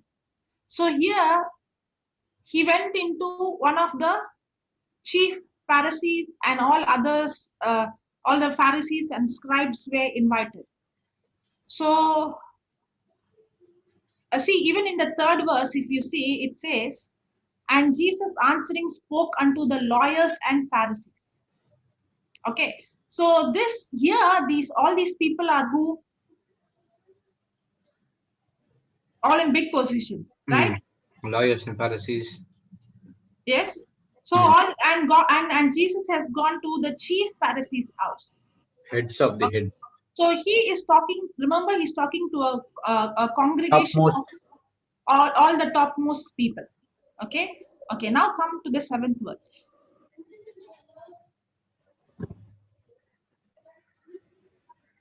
Okay. And he put forth a parable to those who were bidden. Okay. Is it there in? Okay, in Amplified it says, now Jesus began telling a parable to the invited guests when he noticed how they had been selecting the places of honor at the table, saying to them. Okay, what did Jesus notice there? He saw that everybody wanted to be, honored, and they were selecting seat. And he saw that everybody wanted to be, they had this, I am a Pharisee, I am a lawyer, I am so and so, and they wanted to exalt themselves, and they want the best seat. Yes. Okay, so Jesus noticed this when he marked how they chose out the chief rooms, saying unto them. Then Jesus is saying, when you are bidden of any man to a wedding, sit not down in the highest room, lest a more honorable man than thou be bidden of him. Praise God. Thank you, Jesus. So, Jesus is actually, if you see, it is not only the Pharisees and the lawyers, we also have this, that we want, we have the tendency that we wanted to be recognized, And when we know a person in position, we wanted we want the influence. We wanted to be in the front. We wanted to exalt ourselves, and we want the special treatment and special attention. Yes. Yes, Yes. Yes. especially when there is a situation of some important people have come. We feel like we have to be the highlight there. We have to be in the front. We have to show that I am one of main person in this. Praise God. But Jesus is saying that this attitude is not the right attitude. It is not that it is not just in a conference or in a corporate world. Even in the Christian, in our churches, when even in our in so many things, we wanted to that is our whole nature that peeps in, that we want that recognition, we want that attention, we want that that self being exalted. We want that we want to feel that we are someone special. Yes. And when I was reading this parable, I saw different scriptures where Jesus is speaking about this. I was really shocked to see there are so many scriptures in the same book of Matthew. He's saying in 23 verse 6, he's talking about these, and love the uppermost rooms of feast, and the chief sits in the synagogue. In Mark chapter 12, can you put that? Mark chapter 12, 38, 39.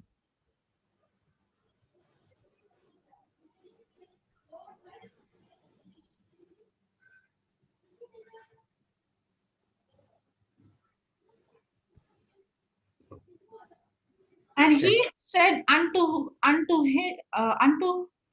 Them. them, yeah, read brother.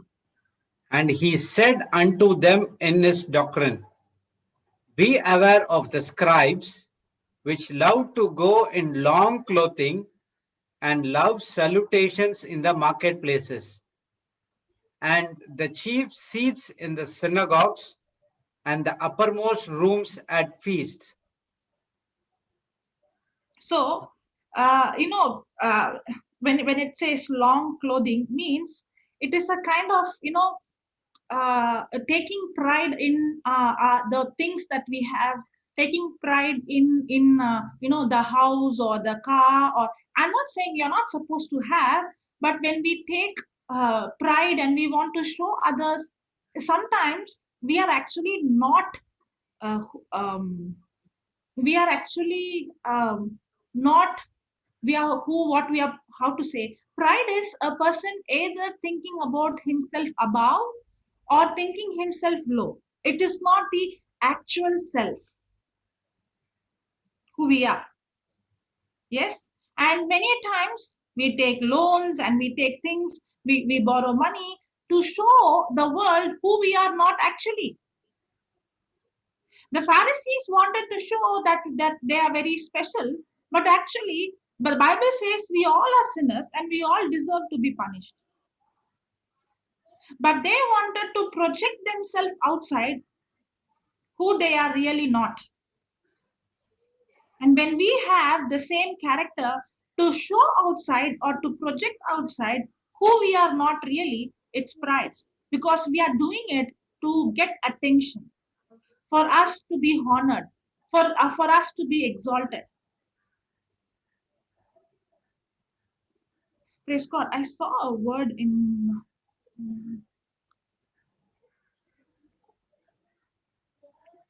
I don't know exactly where I saw this word.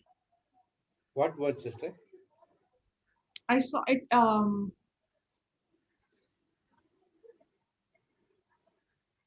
real self, something like that.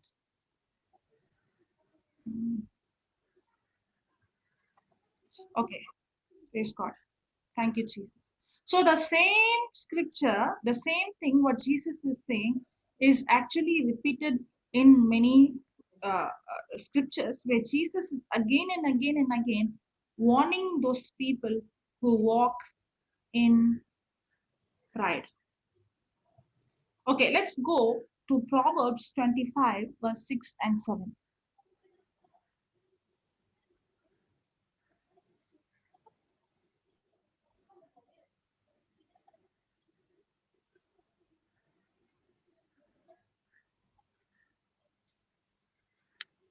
Put not forth thyself in the presence of the king, and stand not in the place of great men. For better it is that it be said unto thee, Come up hither, than that thou shalt be put lower in the presence of the prince whom thine eyes have seen. Praise God. So put not forth thyself in the presence of the king, and stand not in the place of great men. So the book of Proverbs is the book of wisdom, right? So it is not only humility, it is not only humbleness, it's also wisdom to not exalt and not to promote ourselves, not to put us in the best seat. It says very clearly, put not forth thyself in the presence of the king, and stand not in the place of great men. For better it is that it be said unto thee, Come up hither, than that should be put lower in the presence of the prince. I remember David. He was not invited when Samuel was anointing. Samuel came. Now, who is Samuel when you see that scripture, that chapter in 1 Samuel chapter 17, I think. Yes. 16. Chapter 16. When you see, when Samuel comes, okay, you can see that the people in that place, they were filled with fear, because Samuel, even the king has been anointed by the prophet. That means the prophet is one of the most powerful person in that country. Okay, see, okay, thank you, brother. 1 Samuel chapter 16, fourth verse. See the fourth verse. And Samuel did that which the Lord spoke, and came to Bethlehem, and the elders of the town trembled at his coming, and said, Cometh thou peaceably? He is not an ordinary man. Even the elders in that place in Bethlehem, they were trembled. He had such, he was a prophet, is somebody who's more, topmost, who's the one who's going to even anoint the king. He's the one who's going to tell who's the king. Now, before he came, he actually informed that he's coming to Jesse's house to anoint, to sacrifice. Praise God. Now, David was not there. Maybe he's not invited, but I don't know. I'm not very sure. I think he would have known. He would have got the news. I'm not very sure. I don't know. But he was not there. And you see that Samuel comes and he sees Eliab, and Samuel thinks maybe he must be the king, because Saul is the tallest man, and he is a man who, the king go for war, and he has been in the war, his experience, appearance, all would have made him to think that he is the king. But God tells Samuel, no, man looks at the appearance, but God looks at the heart. And what happens is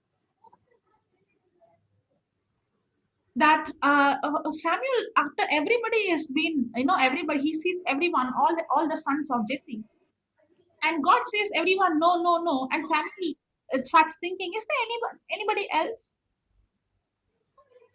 in your house?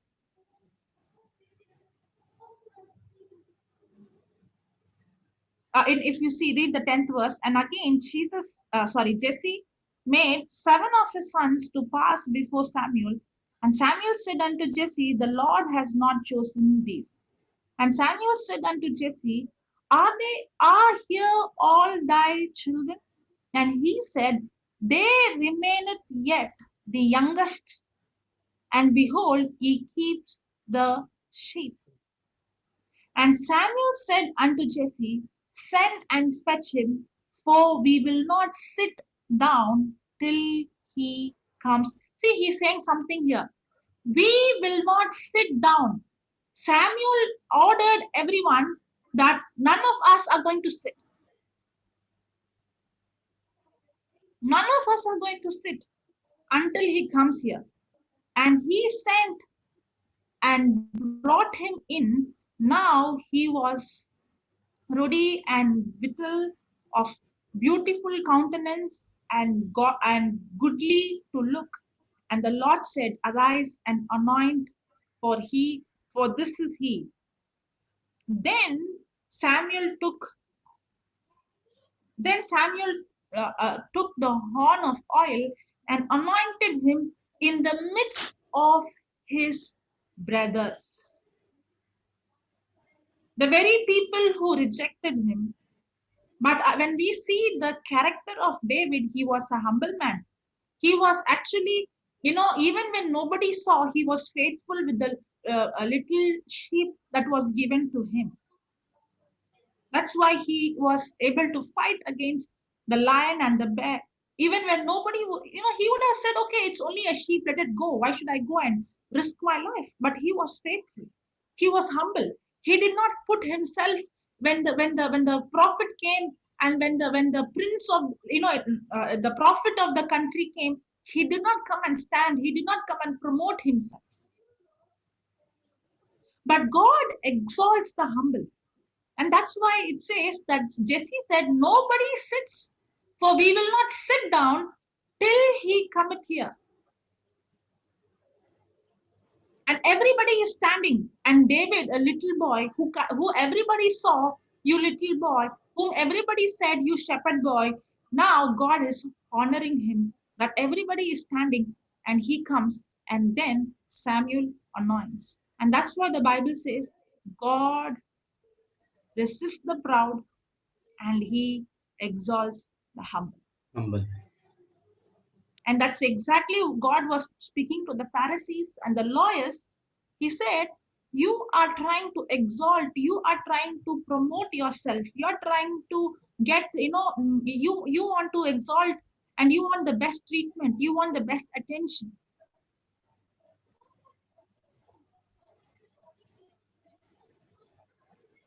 Praise God. And that's what we saw in Proverbs.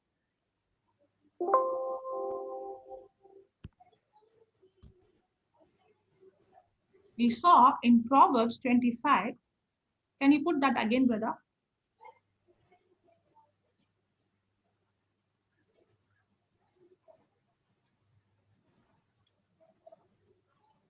Proverbs 25, 6 and 7.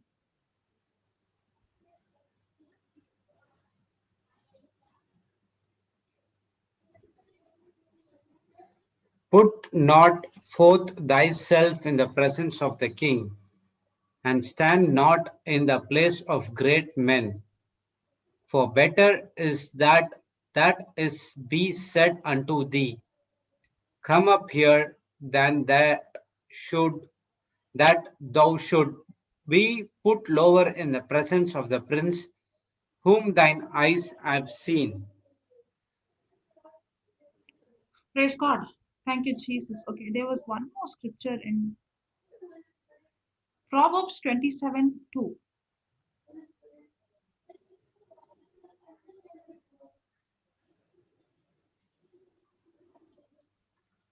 Let not another man praise thee, and not thine own mouth a stranger, and not thine own lips.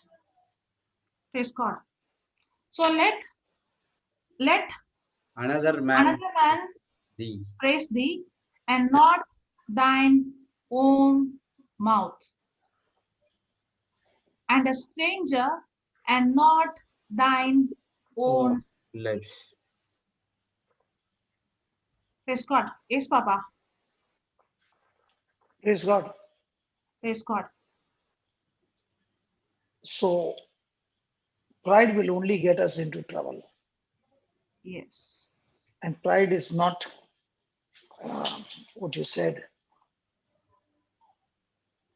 You used a very nice word. Not positioning myself before the king or not marketing myself. It's not about me marketing myself. So the more I market myself, I get into trouble. Yes. The more God does the marketing for me, I'm rising higher. So in David's life, as you said, you did not know. Uh, he knew that Samuel is coming, Yeah. but he was not welcomed Mm. because they did not respect him to be of any candidate. He was not qualified according to them. So what you are saying is a qualification in God's kingdom is not depending on your talents, your gifts, your intelligence, and all of that. God's qualification is the condition of your heart, whether you're selfish or you're God conscious and others conscious. The more you're selfish or self centered, you get disqualified. Yes. And that is the battle that we go through in our everyday life, right from the time we wake up till the time we go to sleep. How much are you self centered? How much are you concerned about yourself? So, in this life, there will be troubles. And every time a trouble comes, the trouble is only going to make you focus on yourself. Mm. The intention or the reason why Satan brings trouble is that you will look at yourself more in the midst of trouble than otherwise. So Mm. once he can get you engaged on yourself, he can keep you in a bondage and destroy you. And that is why our whole battle as a Christian is how much can I forget myself or ignore myself or with my own choice crucify myself and keep looking to Jesus and from Jesus to others, never concerned about myself. Praise God. Praise the So Lord. you are not interested in your own benefits or privileges. You are interested in how can I use what God has given me for the benefits of others. And as you begin to draw the water from the well for others, you see now the water is not only refilled, but the capacity has also increased. So we are living in a time where the competition is at the peak and everything is self centered. As years are going by, you are understanding slowly but surely the world is teaching the next generation how self centered, how great self centered you can be. When we were small, the uncles, the aunties, and every one of them were staying together in grandma's house, and we would go there for 2 months and enjoy. Today, if somebody is saying, I'm coming to your house, we will say, can you tell me the date and the time? Oh, we are going out. Mm. Yeah. So it is all about the next generation will come, will be even more self centered. The world is teaching you how to become self centered because the more you are self centered, the more you are going to get into trouble. Because the more you are self centered, you cannot operate in love, you only operate in pride. So the devil's job is to get me into self-centeredness and keep me there all the days of my life. Praise God. Praise Praise God. the Lord.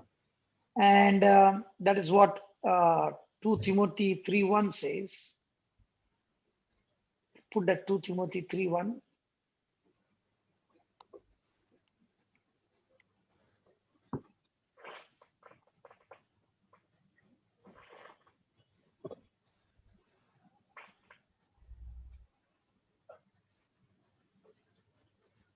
This know also that in the last days perilous times shall come. Perilous times shall come in the last days, means Dangerous. difficult times. For men The light shall. will turn. Hold on. We'll be only on verse 1. Okay. Okay. Mm. So during this time, there will be difficult times, dark times, dangerous time, furious times, troublesome times, tough times. You name it, everything is there in that one word, perilous times. So are we going to face all of this? Yes. So in other words, as long as we are staying on this planet Earth, we must understand that distressing times or troublesome times will surely come. What is the Amplified saying? 1 second.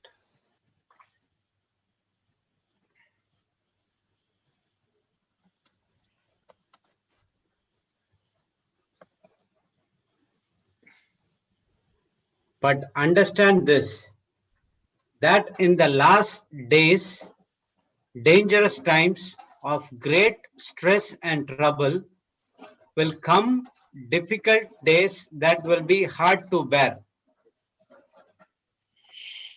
Are we seeing those things happening now? Mm. Yes. Are we now in these uh, end times? Yes. Are we seeing that the world is in serious trouble? Yes. Yes.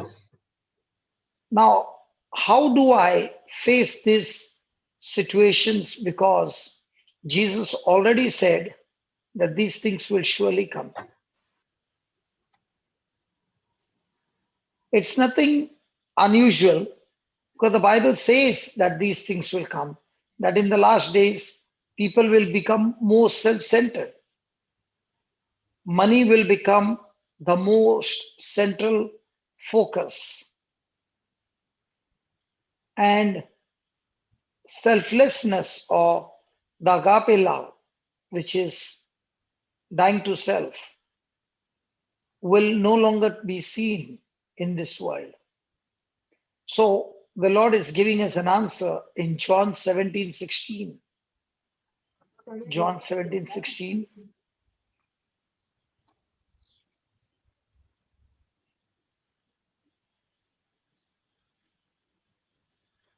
They are not of the world, even as I am not of the world. So are we of the world? No. No. Are we living in the world? Yes. Yes. Now, was Jesus of the world? No. No. So even though he lived in the world, he was not of the world, and therefore he did not follow the world system, but he followed the Father system. So I am living in this world, but not necessarily I'm of the world. And how do I know that I'm not of the world? By the system I apply. How do I know you got Windows or Mac?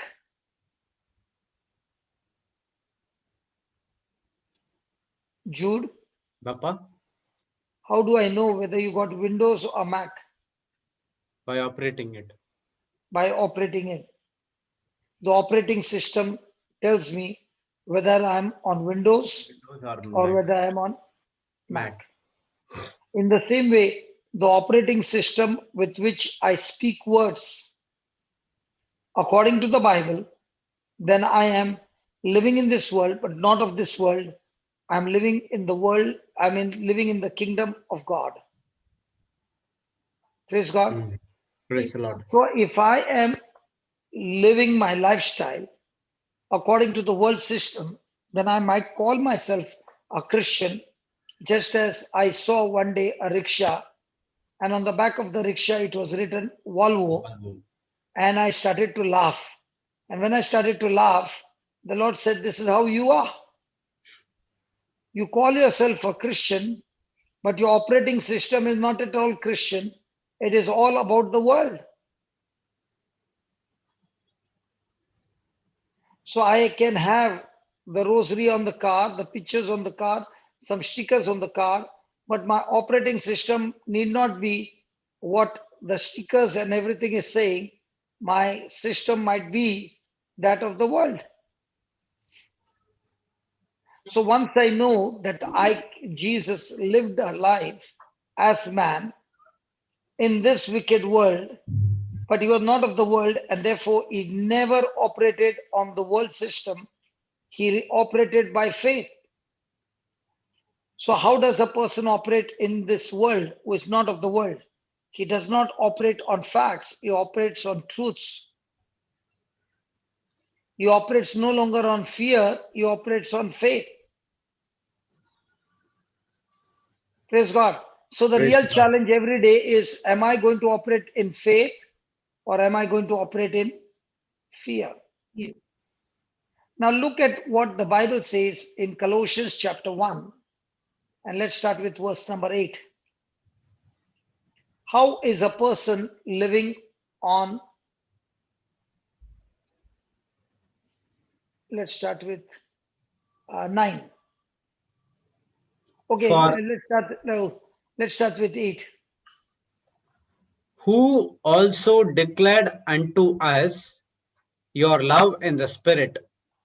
Then, For this cause we also, since the day we heard it, do not cease to pray for you and to desire that you might be filled with the knowledge of His will in all wisdom and spiritual understanding, praise God. that you might walk worthy of the Lord unto all pleasing, being fruitful in every good work and increasing in the knowledge of God, strengthened with all might according to his glorious power, unto all patience and long suffering with joyfulness. Then, Give thanks unto the Father, which has made us meet to be partakers of the inheritance of the saints in light, who has delivered us from the power of darkness and has translated us into the kingdom of his dear Son. okay. Now, is the word of God says that he is praying that God gives them. Look at the verse 9. Is Paul praying to God that God will give them the knowledge of his will? No, Ah, no. what is he praying?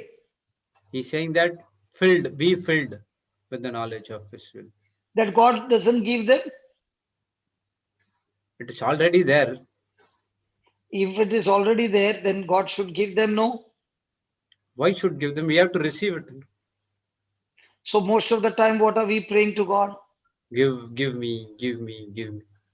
But is the Bible saying that Paul is praying to God to give them or that they be filled?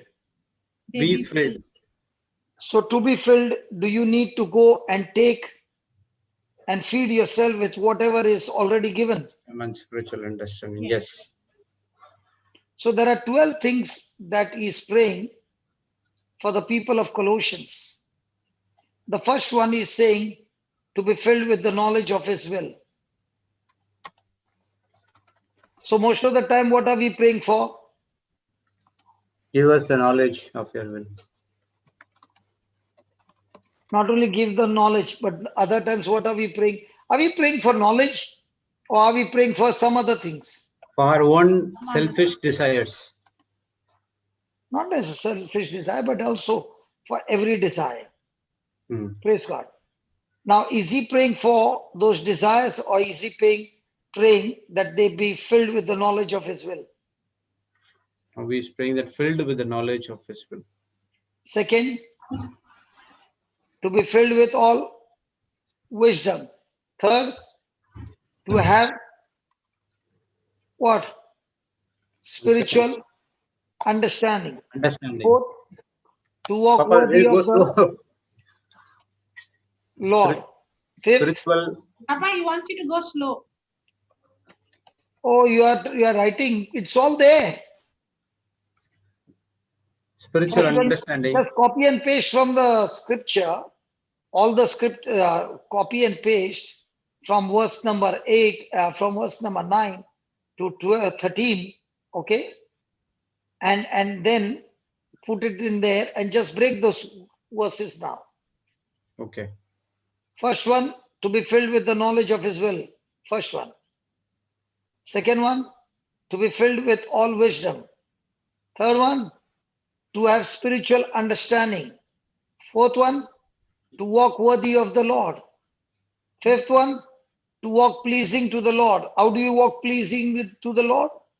By operating in faith. Faith of what? The knowledge, the wisdom, the spiritual understanding that you have. You are no longer walking in the flesh, but walking in the spirit that is worthy. And this can be achieved by operating in faith. So when you're operating in faith and you're walking now in the light, what happens? Now you are fruitful in all good works. You are bearing fruit, an excellent fruit. And the more and more you are bearing fruit, what happens? You are increasing in the knowledge of God. Seventh. Eighth, the more you are increasing in the knowledge of God, you are more and more strengthened with all might. When you are more and more strengthened, you are experiencing more and more of His glorious power of love and resurrection power. Then, the more you are experiencing the glory of God, the more the battles, and in that battles, you are learning to have what? Patience. And when you are having patience and the battle is going on, what are you having now? Long suffering. Long suffering or endurance or perseverance. And when you have this long suffering and perseverance, you have what? Extreme joy. Praise God. Praise Praise God. the Lord. Isn't that wonderful? Yes. So are you living in this world? Yes. Yes. Are you of the world? No. No. So what should I pray every day? I should pray Help this me. scripture every day for myself and for others. And this was the prayer of Paul to the people of Colossians. The same prayer is for us to pray for ourselves and for our near and dear ones, that they too experience all these facets in their life so that they become champions in this world. The world will have no power over them, but they will be living in the world, releasing the glorious light of the gospel everywhere they go. Amen. Amen. Amen. So, what happens when you have finished with these 12 blessings, 12 prayers, and it is manifesting? What happens? Giving thanks unto the Father for what? Made us to meet to be a partakers of the inheritance of the saints in light. So, has God made you or will make you? Made. Made. Has made us. So do we believe that we are we are the partakers of the inheritance. Yes, we have to believe. We have to believe is future tense. But we are not believing it. Yeah. So is it available for us? Yes. Yes. So is inheritance available for us? Yes. Yes. But are we focused on the inheritance? No. No. So have we been qualified by God? Yes. But were we qualified by our own strength? No. No. So we are qualified by God God. to be partakers of the Inheritance inheritance of the of saints. the Right. saints. So is there inheritance waiting for us? Yes. So if you are living in this world, do you need to get things of the world, or do you need to get the or receive the inheritance of the saints? Receive And what is this inheritance? Every promise, promise of God's. every provision that the gospel speaks for believers. Praise God. Look at the next Yes. verse, 13th verse. Who has delivered us from the power of the darkness and has translated us into the kingdom of his dear Son. So even though I'm living in this world, have I got translated or transferred or exchanged or removed from this world and put into the kingdom of his dear son, Jesus? Yes. Amen. So have I got delivered from Satan and his power and the kingdom of sin, Yes. the kingdom of sickness? Yes. And have I been put by God in the government of the Son of God, Yes. Yes. in the kingdom of love, Yes. in the kingdom of forgiveness, Yes. Yes. in the kingdom of goodness and kindness, Yes. in the kingdom of humility and faith? Yes. Yes. So have I been ransomed and redeemed by the blood of Jesus? Yes. Amen. So which one do I believe now? Delivered. So look at the verse number 14.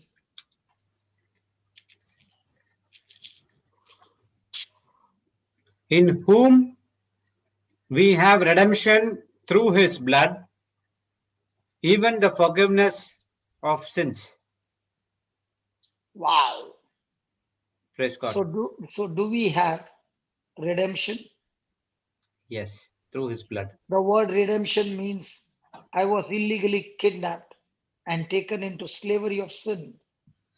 Now, has Jesus paid the ransom, the Yes. price to set me free by shedding his blood and giving his life?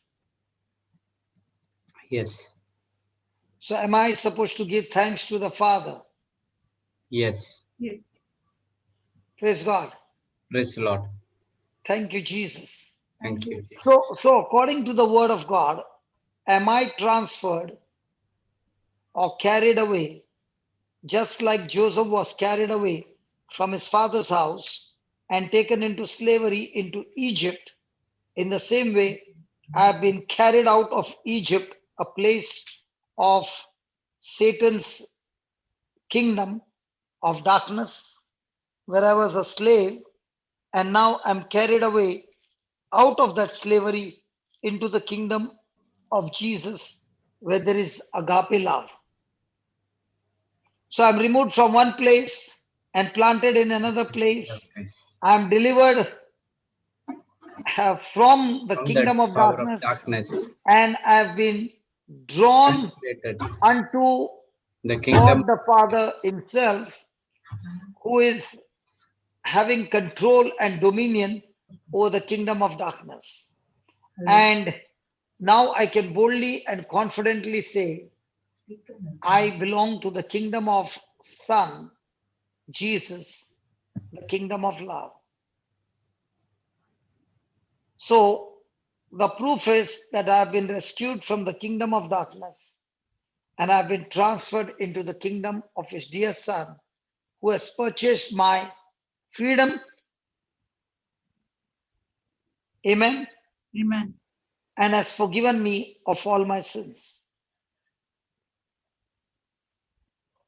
So even though in this world there are so much of trials, do I need to be rejoicing that I have been set free from that sinful life, and at the same time I have been forgiven of all my past actions, never to be remembered again.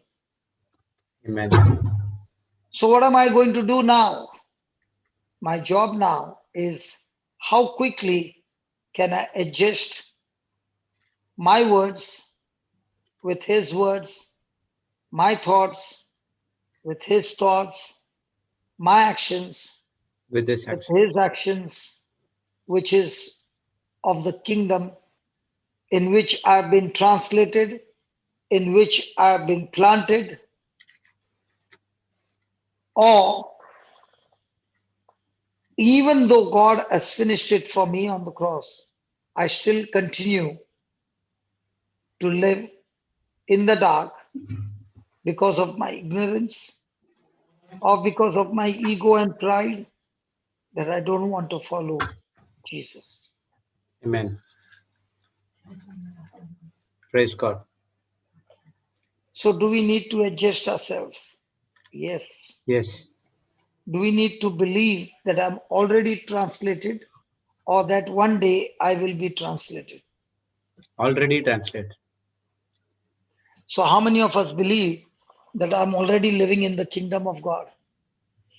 And if I believe that I'm already living in the kingdom of God, then I enjoy my rights, my privileges, my benefits, everything that God has earned for me through the sacrifice of Jesus on the cross.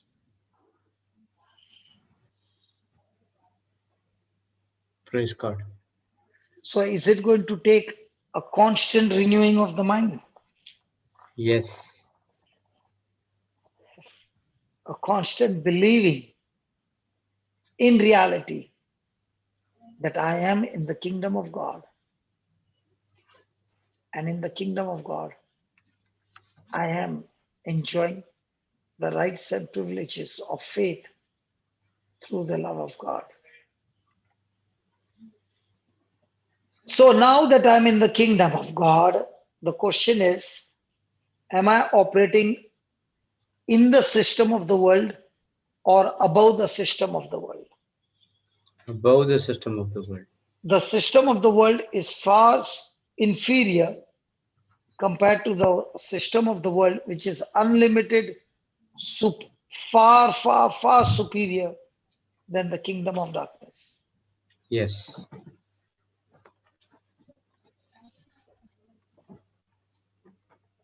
Praise God. Praise Praise the God. Lord. So, which operating system do I use every day in my life? What I've learned in the world, what the world has been teaching me right from childhood, or going into the Bible and learning every day the operating system of the kingdom of God. Praise God.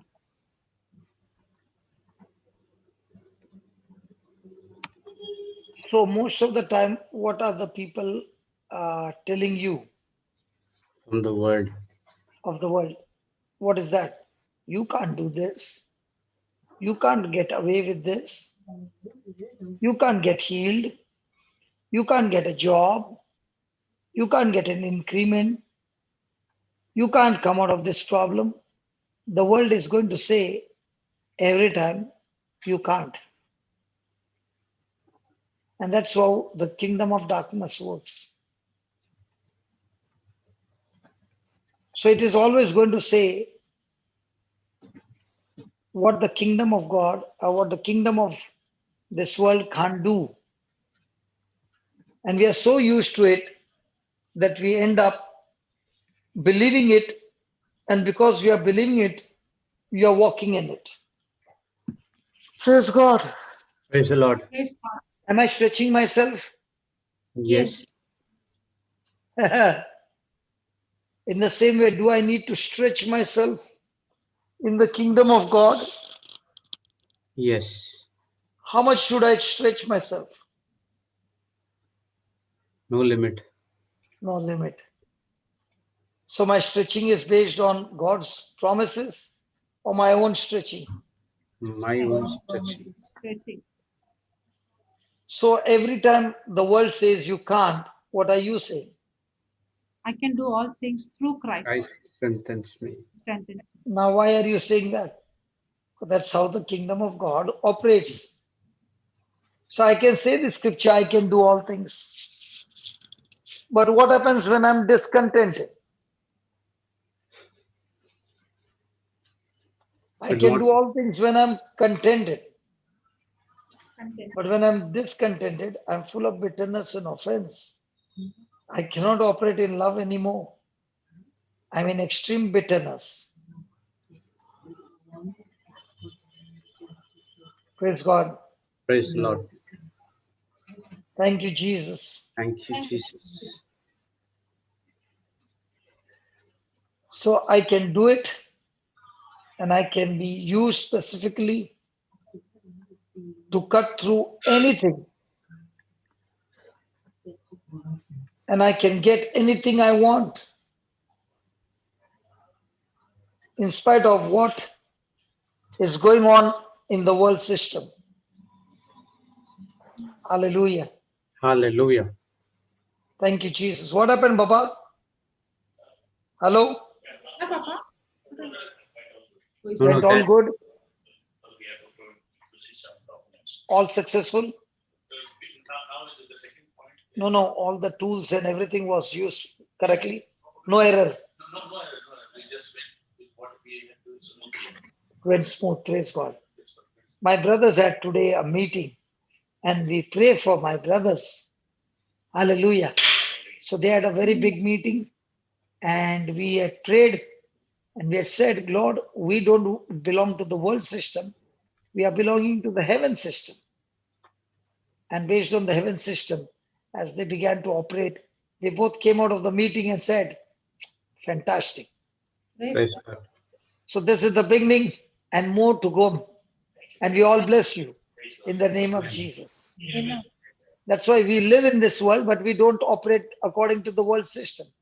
We operate according to God's system. Thank you, Baba. Carry on. Hallelujah. Praise God. So from the time they began to understand God's system and began to call things that be not as though they were, they began to cut through anything and everything and get to the position which was not possible for them, and it has happened in their life. And they were given a chance, which is also something very, very difficult to get in a big company. And they got there to present themselves with the tools that they have, and it all went superb. So the people on the other side were impressed, and they said, okay, we want to hear from you even more and show us what more you can present to us. So they passed the qualifying round. Praise God. So when you begin to believe in God's system, you are independent of what is going on in the world system. The world system cannot have a hold on you because you are operating on God's system. And what is God's system? Operating on faith, operating in love. And once you are sure about using that in your everyday life and making it your lifestyle, the world system has no control over you. Absolutely. Okay, I'll give you an example so that you can understand. A person came to you with an oxygen cylinder the other day in your Melbourne meeting. Hmm. Jocelyn, Yeah. there was problems in the internet. You could not be continuously there, but you were speaking. And wherever you got disconnected, Lawrence took over Yes. and explained the same thing what you wanted to explain. Yes. Now, both were explaining only one thing. What the word says, and not some philosophy or some doctrine, but only what the word says. So even though you got disconnected and then you got connected and then you got disconnected, the lady on the other side got complete connection because another person whose data was good spoke the same thing, not something different from you. Yes. In 1 week time, when she came back without an oxygen cylinder. But she said, I've been delivered. After how many years? I don't know. On that day, instantly she got up and she started to walk. No, that is okay. But for how many But I years don't was know it? how many years. She, yeah, I don't know. So first thing you should ask that. Yeah. Because first of all, whenever I'm getting time, my internet is getting connected. I was speaking and I was going, yeah. So she was operating on the world system and sickness had gripped over her Yeah. and already told her it is impossible for you to free yourself. But now she got the truth, which is the kingdom of heaven. And the kingdom of heaven has grip over the kingdom of the world and terminates all the works of the kingdom of the world. Are you understanding what I'm saying today? Yes. Yes. So when you are revealing to people the truth and the people understanding the truth are activating the truth in their life, they are no longer operating on the world system, but they're operating on God's system. And remember, God's system has power to destroy the works of the world. Yes. Thank Oh, you, Jesus. Jesus, what a And what happened beautiful. is, in her Oh, case, mm. we both were explaining, me and Brother Lawrence were explaining. She understood, but yet her focus was because she was not able to speak to us. Even she was not able to reply because of the lungs being completely damaged. At one point, because of the internet, she cut the call and she went. And another sister called her and she said, "No, I'm not able to speak because of the lungs." Then Brother Lawrence called on his mobile phone and we were speaking through that phone in Zoom, we were speaking.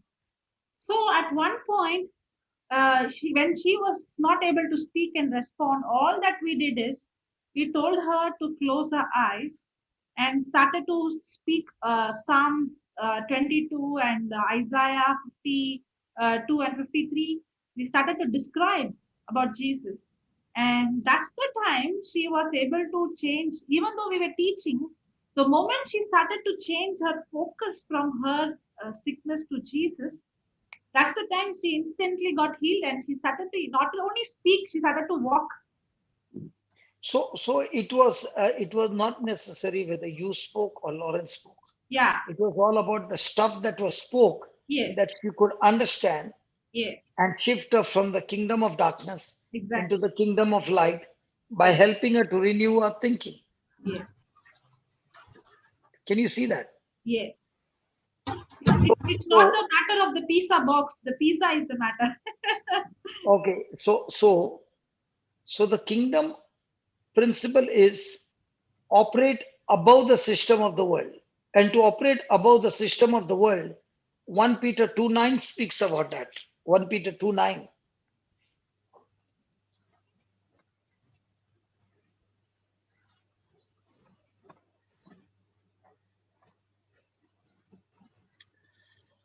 But you are a chosen generation, a royal priesthood, and holy nation, a peculiar people, that you should show forth the praises of him who has called you out of darkness into his marvelous light. Now, how many people are preaching to a person who is sick that this is who you are? We are teaching by the wounds of Jesus you have been healed. What about this whole package? Yes, we need to give Which that. one, which one, which one is bigger? This This one, package, or you by the wounds of Jesus you have been healed? this package. We are So not operating in the world. the first thing is that you are a chosen generation. God has handpicked you up from the whole human race, and you are God's chosen. What happens when a person has gone for an interview and there were about 1,000 application? Out of 1,000, you got a chance. You are saying, hey, they chose me for a job. Hey, the Lord chose me out of darkness and brought me into the marvelous light. Praise God. Yes. I am God's chosen one. Jude, Yes, Papa. can you hear what I said? I am God's God's chosen one. chosen one. Yes, peculiar Yes. person. You don't understand what I'm talking about. Marina, I don't want to see that M. Now it's your lunch break. Talk to me. You are God's chosen one. And the devil kept you in ignorance for 18 years.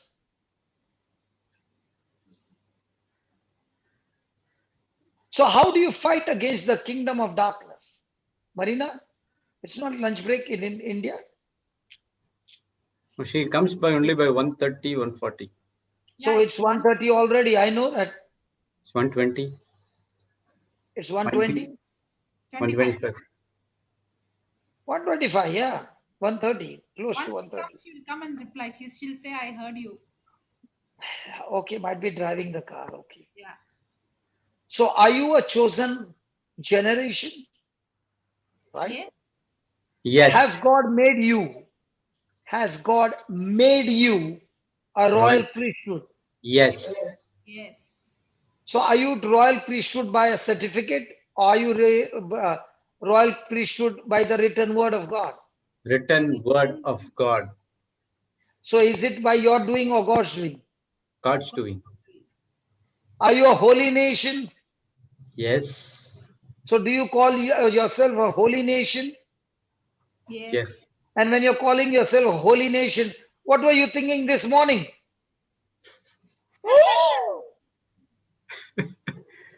Do you call that holy? Remember, if God has called you holy, you agree with God by faith and not by your works.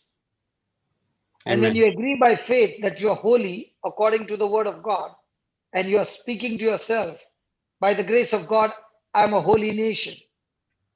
I'm a holy nation. I'm a Amen. holy nation. I'm a By the holy. grace of God, I'm walking in holiness. By the grace of God, I'm walking in holiness. In the name of Jesus, I'm walking in holiness. Now, what happens? Those areas where the enemy has caught you up with unholy thoughts, that sin is completely nailed on the cross and destroyed. Praise God. Praise So, God. are you a holy nation, Yes. peculiar people, Yes. Yes. a sample people, Yes. Yes. a different sample from this world? Yes. Yes. Amen. Sometimes people even say, look at that sample. I wonder how this person is living. There's no entertainment, no joy, no entertainment only. But a person who has got God kind of nature, his entertainment and his sports every day is he plays cricket, he plays football, he plays all that by going out and destroying the kingdom of darkness. That is his sport. Amen. And when he's playing sports, other people's lives are becoming beautiful. So when you are going and setting the captives free, you are receiving freedom from your captivity as well. Praise God. Hallelujah. When you are making people walk out of darkness into the marvelous light, your light is shining brighter than yesterday. Yes. When you are bringing people out of financial crisis, your finances are also increasing at the same time. Yes. When you are bringing people out of the bondage of divorce and separation and bringing them together in love, your own married life gets blessed. Your Amen. own children gets blessed because you are God's peculiar people belonging to whom? To God. And now that you are belonging to God, what are you doing? You are showing off. Showing off what? 1 Peter 2:9. The Chosen gold chain. generation. The gold Royal chain. Very good. priesthood. You are showing off what? The car. You know what you are showing? You are showing off all corrupted things. Hath who? If you are God's generation, holy nation, peculiar people, you are showing off how big your God is, how mighty your God is, how kind He is, how merciful He is, how forgiving He is, how compassionate He is. That's what you're showing off. So if a person is showing off with his expensive car, and the best part is that car is also on loan. Sometimes I wonder, the laborer who is working out there, he has got 1,000 rupees credit balance, and a person who has got a bungalow has got loan, he is on a minus. So when you look at the scale, there is minus, zero, and plus. The one with 1,000 bucks in credit is far richer than a person who owns a bungalow on the negative side. And the world is all about Worldly riches. if you are truly the man of God, you are showing forth how big and wonderful and Oh, loving and forgiving God is. Amen. Not we serve. the branded shoes and the branded hair. That hair also is artificial. If you want to show off, come and show me how big your God is and what your God is doing. Don't show me the corrupted things. The same car which you're polishing and not showing, after 3 years, let me see what happens. But I can show you my God, He gets stronger and stronger each day in your life. Yes. Amen. Yes. So, what are you showing off? Mm. Can you show off and show that you are belonging to God? Mm. Or with your corrupted things, are you showing me you belonging to the kingdom of darkness?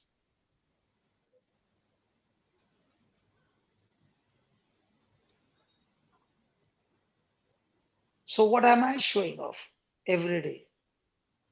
The one who called me out of darkness and planted me into His marvelous light. That's what I'm showing off. Amen. And to show off how God is merciful, you don't need extra classes. You don't need any attachments and decorations, because my God has a class of His own. He doesn't want any of the decorations. It's man who wants all those decorations. And you can keep all those decoration. And if God is not there, none of the decorations work. Yes. The church might be full of decoration, and the presence of God is not there. Nothing happens. People come in, people go out the same. And there's a small hut, and there the presence of God is there. A paralytic walks in and goes back walking.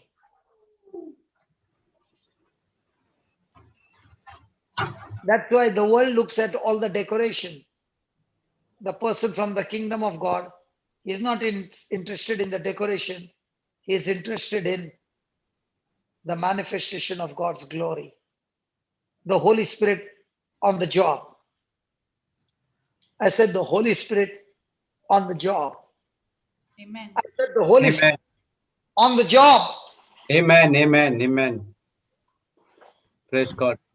And that's why there is joy every day when people come and share how the teachings have helped them, how the teachings are nothing.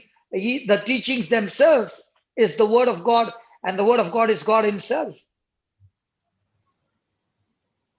So when He has called you out of darkness, what does that mean? He has called you out of lack. He has called you out of poverty.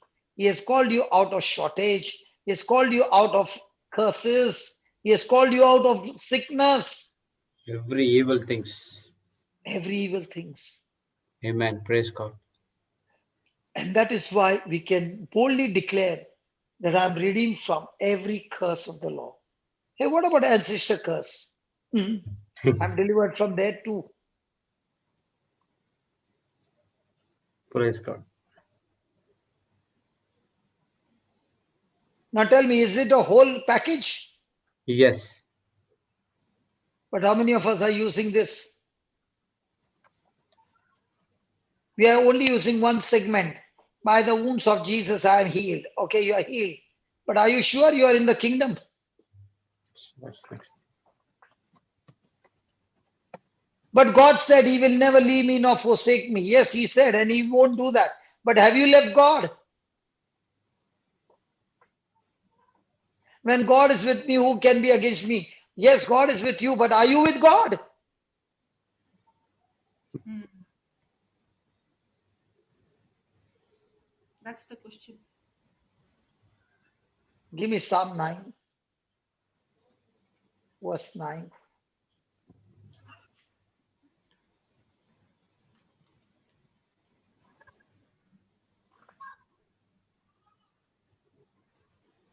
The Lord also will be a refuge for the oppressed, a refuge in times of trouble, Then, and that they know thy name will put their trust in thee, for thou, Lord, has not forsaken them that seek thee.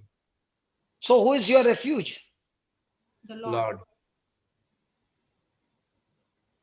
So when you are going through some oppression, who is your refuge? Who is your protector? Who is the fort? Lord. Lord. So have you taken rest in that fort? Yes. So is the Lord a refuge in time of trouble, or He runs away when trouble comes? Times of trouble. But do I know this Lord? Do I know His name? Do I know Him personally? And if I know Him and I know His character and I know His nature, then I can put my trust in Thee. And when I'm trusting Him and seeking Him day and night, praise God, I'm Yes. so sure that God will never ever forsake me. Amen. So God is my refuge. He is my fortress. He is my high tower. He is my God. He is my stronghold in times of trouble, in times of desperation.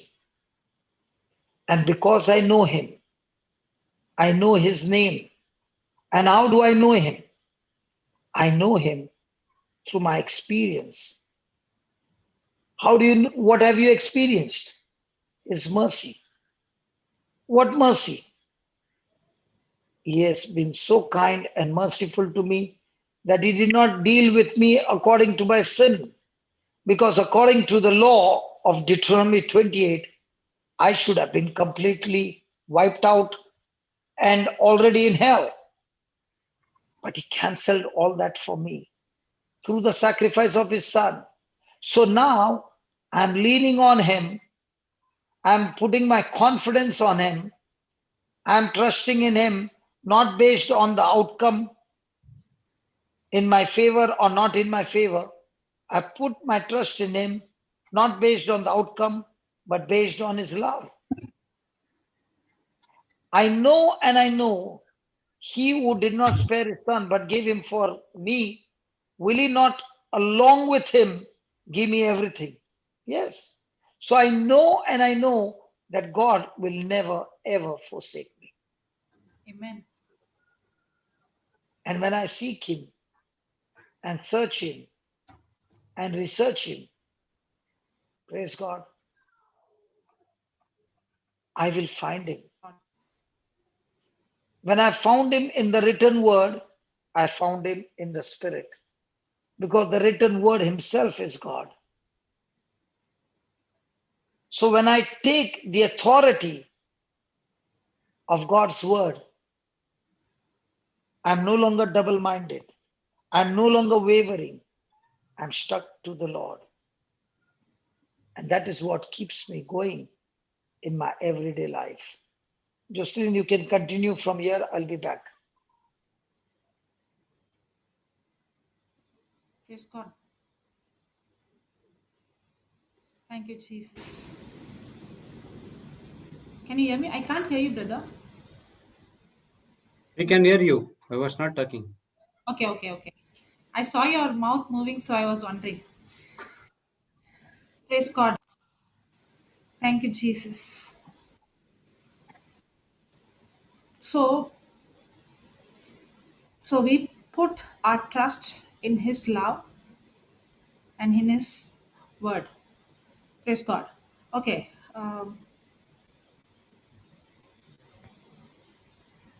Where should I go? What you were teaching? Okay. Should we go to that? Uh, You done only with two. That Luke, Pamila's raised hand. okay. Want to take her? No. Okay. Take her. Yeah. Oh, I think it's an error. Okay, it's there. Okay, once. Yes, sister. You can just discuss Yeah. what we just learned just now, because that is so important that we live in this kingdom, okay, Yeah. in the kingdom of God, but the world is out there all the time attacking us to draw us into the kingdom of darkness. Yeah. Hello? Yeah, sister.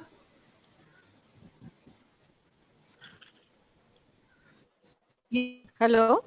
Yeah, Yes, sister. yeah. sister, you Yes. can speak. Praise God. Yes, you can speak. We can hear.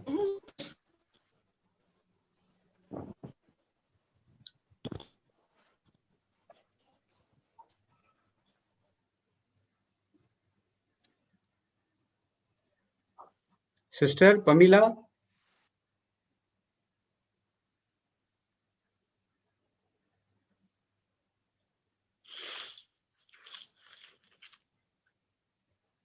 Okay, till she's set up, you can talk.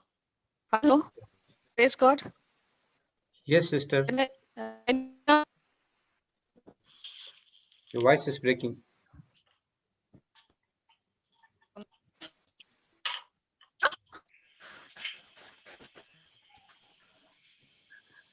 hello? Yeah. Praise God. Can you hear? Yes, we can hear you, sister. Okay. I just got information that a family has been infected with COVID and is in ICU and no one can reach him. The mother and father have just gone to hospital and they are also in isolated. And I was able to speak to the wife and the daughter who are also tested positive. So can we make a prayer of agreement for them? Hello, you can make a prayer of agreement, but what about them knowing the word of God as well?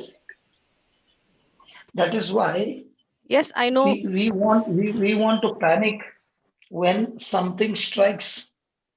But what is very important is if these same people had to know the word of God, can COVID have an effect?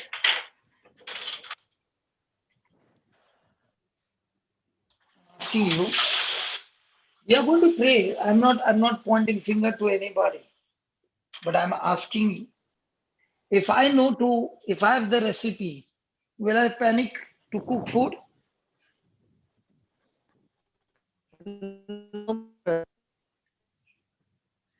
You know, Jude, Yeah, Papa. my brother Lawrence, his wife is a nurse, okay? Yes. And she's working in a hospital. And she was asked, which department do you want to take? Do you know which department she chose? She chose COVID. the department of the COVID. Praise God.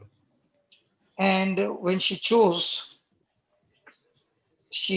with this Yeah. intention that I will have excellent chance to share the gospel not only to the patients, but to the other nurses and the doctors as well. And the best part is that she's pregnant. Oh, praise God.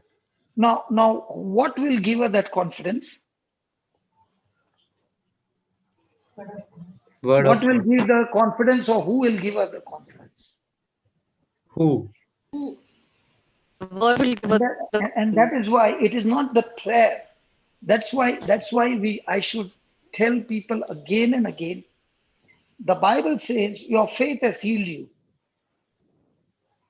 Now, in this case, they can't go there, but surely if they've got a phone, they can surely send a message to them and some link on the YouTube, okay, that they build themselves up in the Word of God. What brother. we I find sent is, Florita's testimony recent about her mother. okay, good. Hello, Yes, yes, if you have sent it and now and I you sent her your only, preaching on God's word is medicine to kill the fantastic, virus. fantastic. Now tell me, now when they are doing this homework and we pray the prayer of agreement, is it going to be useful? Because Yes, brother. now, because now, Absolutely. because now you are agreeing, I'm agreeing, and they are also agreeing. Father in heaven, I Yes, thank you brother. for this precious sister Pamela. First of all, for a good heart that she has, that even if the person is somebody else, her heart is as if her own children are in the hospital. And that is the heart of God. That is the heart of love that you have given her. And we thank you, we praise you for this. Father, thank you that you have given us the authority. We don't belong to the world system. We belong to the heavenly system, the kingdom of God system. And you have called us out as we were studying about 1 Peter 2:9, that we are chosen generation, a royal priesthood, a holy nation, a people belonging to God, that you have called us to show forth the praises of Him who has called us out of darkness into this marvelous light. So, Father, believing this great transformation and this great power that you have put in us, we believe that you are our refuge, our fortress, our high tower, our God. And in you we trust, Lord, that right now, by the power and authority that you have given us, we, by faith, lay our hands on this family, and not only this family, on people around the world. Moses prayed for the whole nation. Abraham prayed for the nation. Jeremiah prayed for the nation, and everything changed. King Joseph had prayed for his kingdom. Lord, we thank you for the gift of faith. And right now, the spirit of faith is moving into this family and the families around the world. And Lord, we not only pray for that COVID to die, but much more we pray for the spiritual blindness to die and the spiritual eyes be opened to your kingdom. Lord, we thank you that what the devil meant for evil, you are turning it for their good, that this whole family has turned to you not only to get healed of COVID, Amen. but to get healed from every work of the kingdom of darkness and to walk by Amen. choice into the kingdom of light. Father, we pray that this Amen. spiritual blindness is completely destroyed. They are released from all captivity, from all prison, and now they are mighty warriors in the kingdom of light, going out and reaching out to others who are in COVID and other kind of trouble and teaching them the gospel Yes, and bringing them out of darkness. yes, Lord. Father, we thank you for this love. Amen. Amen. We thank you for your presence. We thank you for answering our prayer in the glorious and mighty name of Jesus. Amen. Amen. Amen. Amen. Amen. Amen. Amen. Amen. Amen. Amen. Amen. Thank you, Thank you, Jesus. brother. Praise God. Amen. Amen, brother. Amen. Thank you, Jesus. Thank you, Hallelujah. Jesus. Hallelujah. Hallelujah. Hallelujah. Hallelujah. Hallelujah. Praise God. Praise God. Hallelujah. Praise God. Thank you, Jesus. Brother, I have a song. It's my one liner. Okay, okay. Tell me. Sing. Hello, brother. Yes. Okay, it's a one line. Like I said, the mountains melt like wax, like that. Okay. So Okay. it goes, Abba Father, my Father, you are so good. Abba Father, my Father, you are so good. Abba Father, my Father, you are so good. Your love and mercy endures forever. That's how it is. Praise God.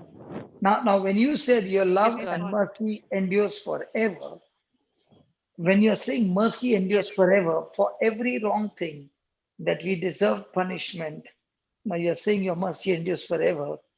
That mercy has cancelled Yes. every punishment. Amen. Amen. Praise God. Yes. Yes. Amen. Amen. Amen. That mercy has cancelled hell and given us heaven as an eternal home. That mercy has cancelled sickness and curses and poverty and opened doors of blessings.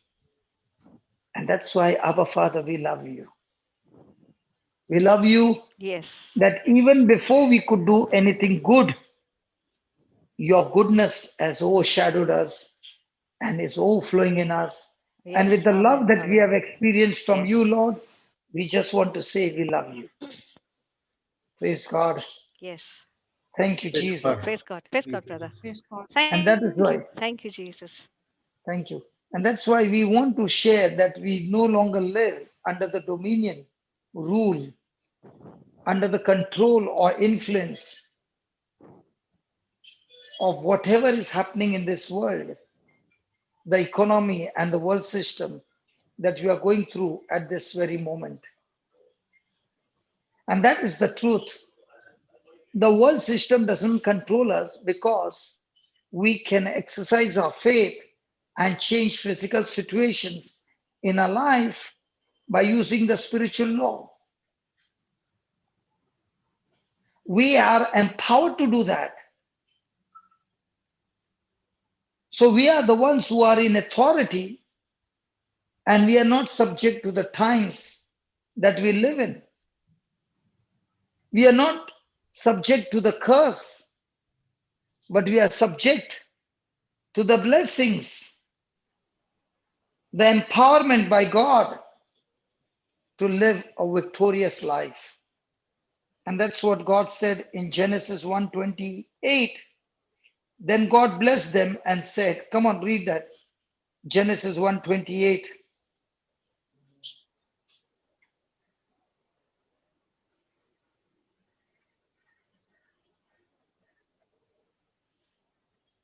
And God blessed them, and God said unto them, be fruitful and multiply and replenish the earth and subdue it and have dominion over the fish of the sea and of and over the fowl of the air and over every living thing that moveth upon the earth. So we are supposed to be fruitful.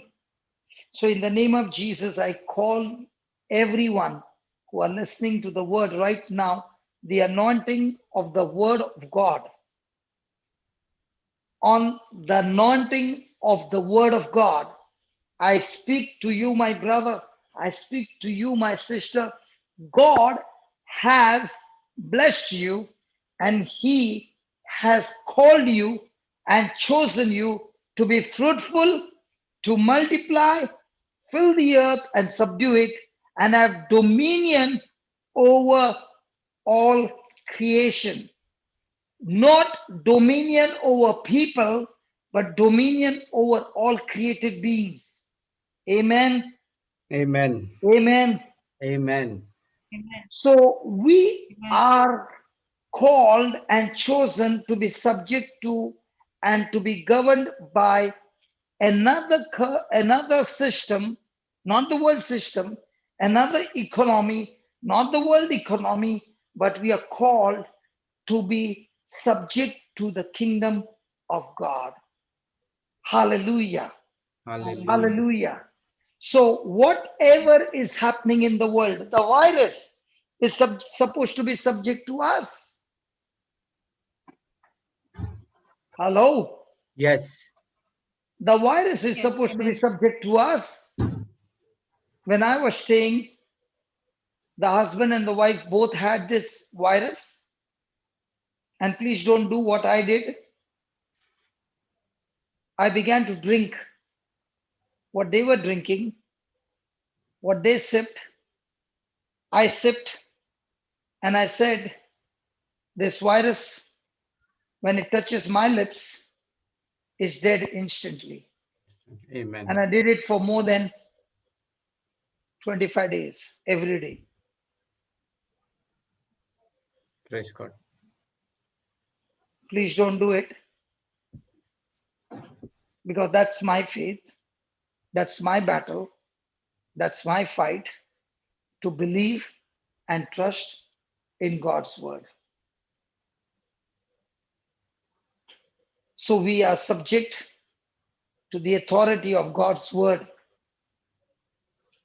We are aligning our thoughts to the authority of God's word. We are agreeing to the authority of God's word, the blood of Jesus, and the name of Jesus. And when you are going through this kind of thinking, you are able to overcome every kind of thing that is coming against you. Praise God. Praise the Lord. Everywhere we find Praise God. troubles after troubles. The cost of living is going higher and higher. People are living on credit cards and loans, and they are caught up with a poisonous infection called debts. But God has called us and has spoken to us his ways, and he has promised us that he is our refuge. He is a high tower. And therefore, we do not operate the world system, but we operate God's system. So we are not here on earth just to survive in tough times. We are here to prosper and thrive and live an abundant life, so much so that we are a blessing in the lives of others. Amen. So when you trust God, you trust his ways, and you operate in his operating system, God will lift us up over every economic, what do you say, situations which are coming against you. And that's what happens to people when they come under pressure.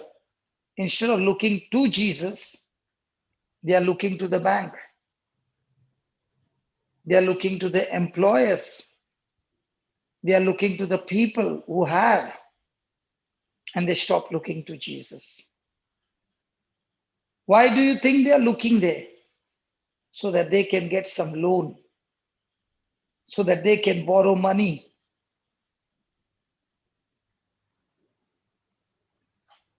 Hallelujah. Hallelujah. Hallelujah. But the ones who refuse to look to the banks, to the employers, to the people, but put their trust in God, and are ready to face the trials and wait on the Lord and renew their strength by changing their thinking and changing their lifestyle, they put on eagle's wings and they fly like eagles. Amen. That's why God is a God of a covenant. His kingdom operates on covenant principles. And we who are in a covenant, we can live by covenant principles. And the covenant principle is determined to prosper you. And the key to live in a covenant is walk by faith and not by sight. Believe by faith and not by sight. Receive by faith and not by sight. And every day we are challenged. What kind of life do you want to live? By sight, by the knowledge of the world, or the knowledge of the word? And that is why a person can be praying the whole day but still not believe.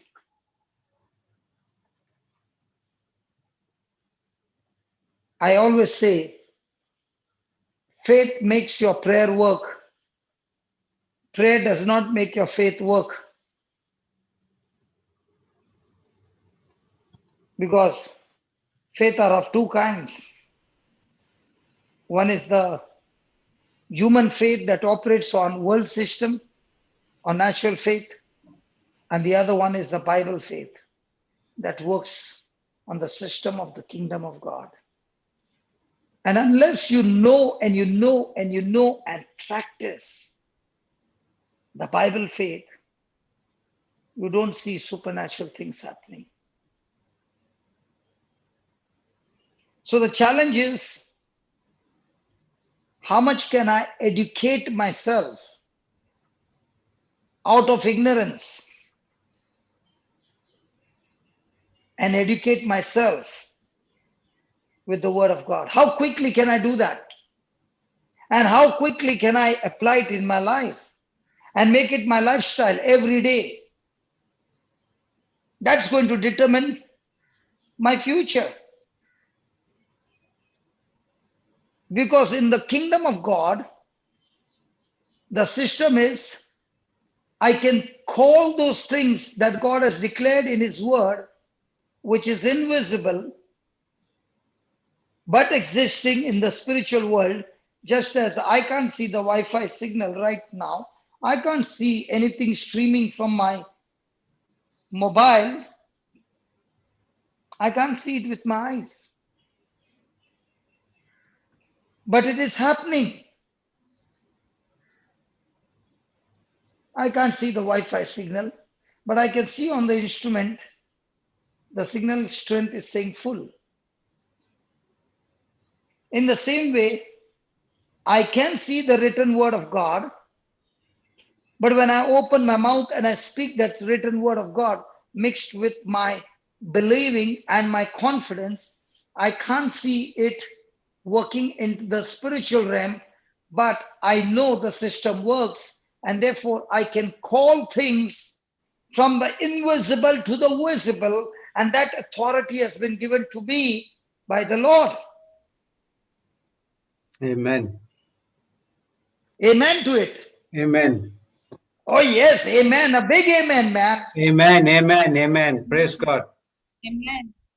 Praise God. And that's how, I'll tell you, that's how the bills were paid for 23 years. Amen. That's how all our needs were met for 23 years. And God, who is faithful to His word, has kept it going, and it has not stopped. And that's why, I don't know about others, I don't want to operate in the world system, what the world does. I would rather stick to God's system. And God's system has been so good, that I've seen results in the last 23 years.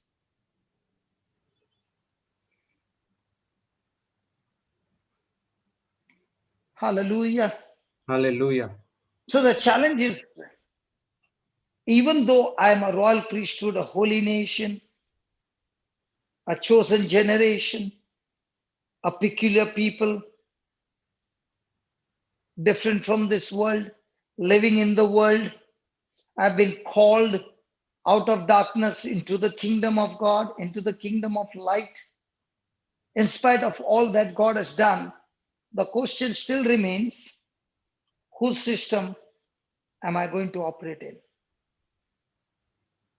I don't operate by default because God has given us the freedom to choose. And that's why the kingdom of heaven does not operate on chance. It operates on choosing. And every moment we have got opportunity to choose. Everybody has been given 24 hours. Everybody. And everybody has been given the freedom to choose how you want to spend the day, the time. But one thing is, there's no choosing to store the time or save the time. It has to be spent 24 hours. Even if you don't spend it, you can't store it for the next day. So, how am I going to use my time?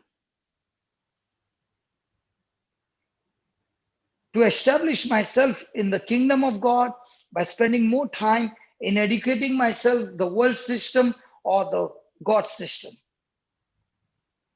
Because how I use my time is going to decide my future. And if you understand that time can become my asset and time can become my liability, I can use my time as an investment in an asset, and I can use my time as an investment in liabilities. Somebody wants entertainment. Okay, you got your entertainment and you spend your time in entertainment, while as the other person was busy investing in academics. So 2 years you had entertainment, whereas the other person was spending more time on academics.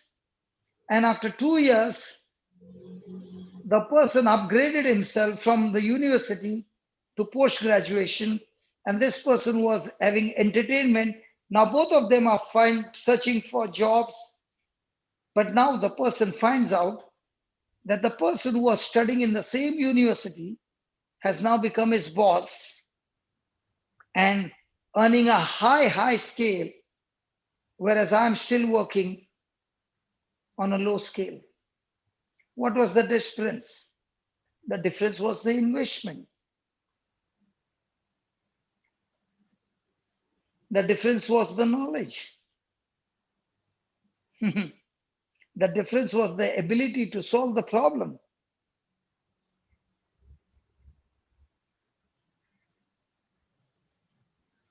Thank you, Jesus. Thank you, Jesus. Hallelujah. Hallelujah. So even though our sins are forgiven, even though we have been redeemed through the blood of Jesus, even though we are translated into the kingdom of his dear son, in spite of all that God has done, still the person can live in total bondage. Even though you are supposed to inherit the riches along with the saints, you fail to inherit because you do not know your documents right.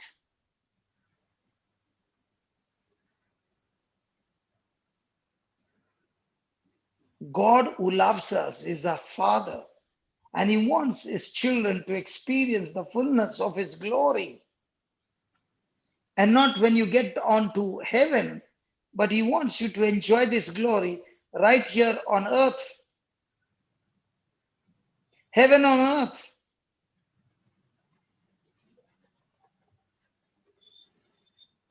And that happens if I'm ready to walk in the fullness of a covenant.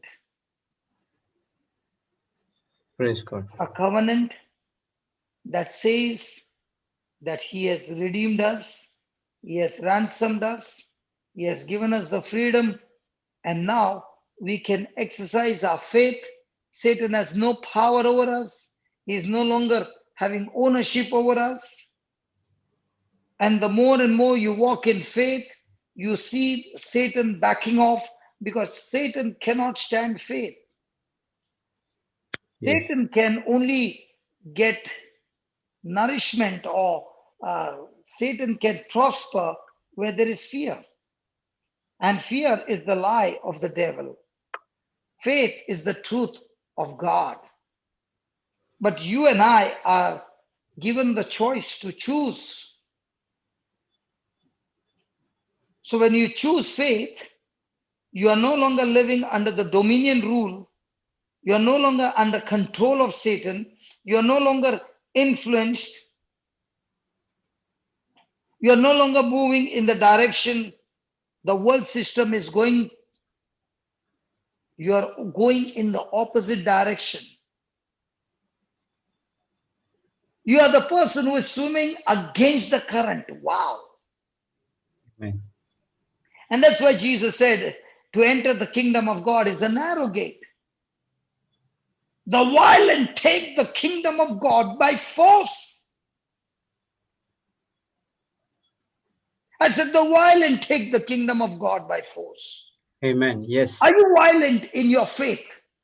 Yes. Are Amen. you Yes. saying it does not matter who is with me, who is not with me? Doesn't matter at all. What matters is that I'm with the word and the word is with me. I don't want to get influenced with anybody's talk. I want to be all the time marinated and soaked in and sucked in by the word of God.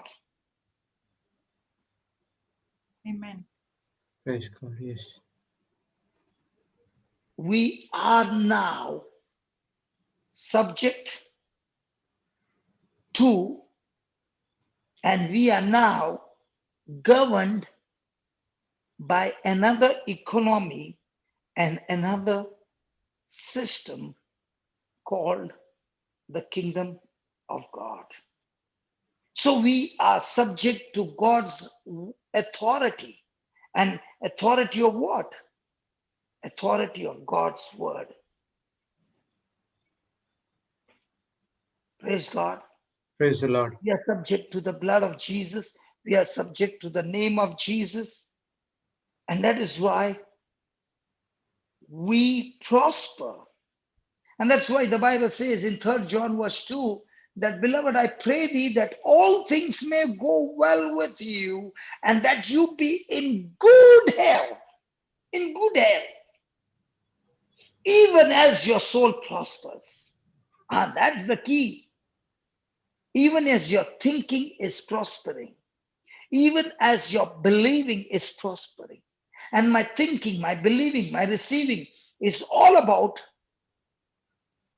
the word of God. It's all about me with my own choice, subjecting my own self to the word of God.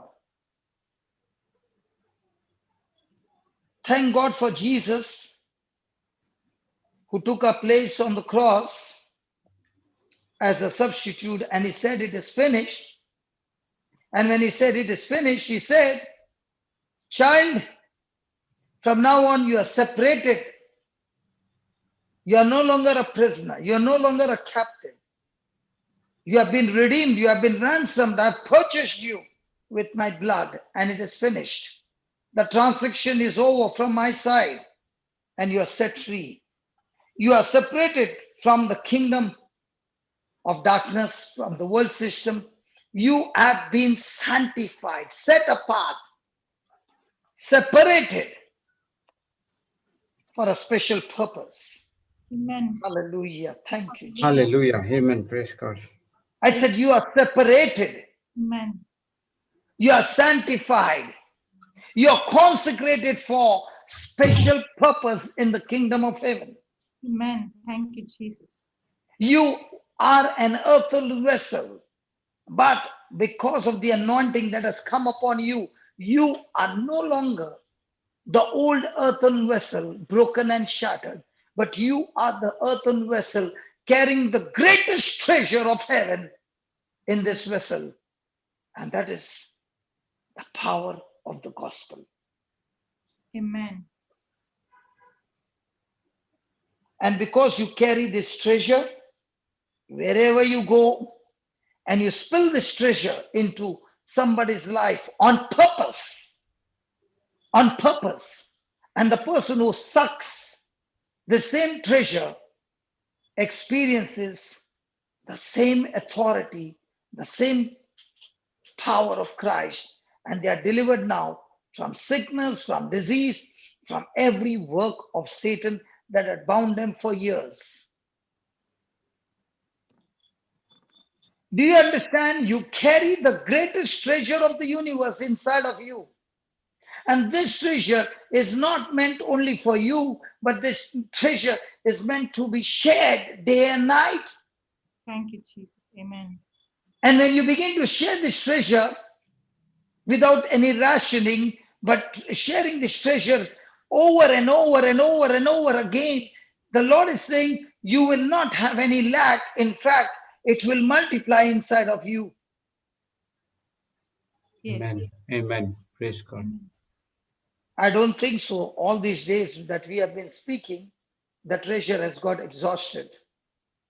In fact, No. we have learned more than what we had not learned for years. Yes. Yes. Yes. We ourselves are growing. We Yes. ourselves can see the Lord taking us from one level to the next level. Yes. True. And we ourselves have discovered now that this is so easy, staying in our own houses Mhm. and still reaching out globally around the world and reaching out to people absolutely free. No expenses at all for me, no expenses at all for you. Yes. But Yes. yet, the treasure is so rich. Yes. Amen.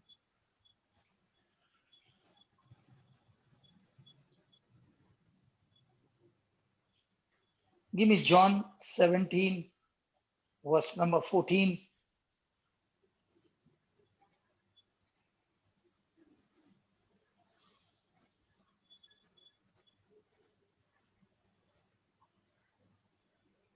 I have given them thy word. I have given them thy word. I've given them thy word. I have given them thy word. Word.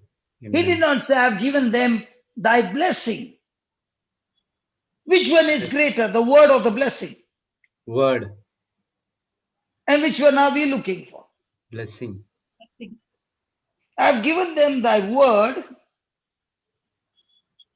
Then, And the world had as hated them. hallelujah, hallelujah, hallelujah. So when you receive the word of God, Satan gets tortured and tormented, and hatred comes out of him. Yes. You can torture the devil more and more by feeding yourself with the word of God. Hallelujah. Amen. Amen. Wow, wow, wow, wow. Praise The God. world hates you. I said, the world hates you. Yes. Why does the world hate you? Because they are not of the world, Because they are not of the world. even as I am not of the world. Hallelujah. Hallelujah. Thank you, Jesus. Thank you, Thank you. Jesus. Thank you, Jesus. Thank you, Jesus. Thank you for the word. Thank you for the And word. thank you, Lord, that the word is teaching us to love. And the world is teaching to hate. And because we are not of the world, even as Jesus is not of the world, we are of the kingdom of God. And we are grafted in Christ. Amen. Amen. And read the 15th verse, Baba. I pray that thou should take them out of the world. I pray not. Yes, sorry. You remove that not. I pray not that thou should take name out of the world, but that thou should keep them from the evil. So God, Jesus is saying, I'm not saying that I pray that you take them out of the world, but let them live in this world. Praise God. But Praise you God. see to it that you keep them away from the evil one. Hallelujah. Hallelujah. Then They are not of the world, even as I am not of the world. then Sanctify them through thy truth. sanctify them means consecrate them, means set them apart, means keep them separated from the world. Then how? Thy word is truth. No, sanctify them how? Through thy truth. Hallelujah. Hallelujah. So, how does a person get consecrated? By truth. How does a person get set free? By truth. Hallelujah. Thank you, Jesus. Hallelujah. Thank you, Thank you. Jesus. Thank you, Jesus. Thank you, Thank you. Jesus. Thank you, Jesus. Thank Thank you, you. Jesus. So, the more and more you receive the truth, the more and more you plunder the goods of the devil and destroy his kingdom. So, when you have the truth, can the devil mess your life? No. No. He can mess your life when you know the truth, but you don't apply the truth. Hmm. Okay. Continue in the word. Yeah. So it is not by default that you know the truth and everything is going to be free. But when you continue in the truth, you are saying no to Satan and yes to God. Praise God. Praise And God. that's how you separate yourself from the world working. But in this world, you are carrying the glorious light, the empowerment that wherever you go now, you are speaking the truth, and the truth is setting the captives free. Sickness and disease is falling apart, and the people are being healed. Miracles happen.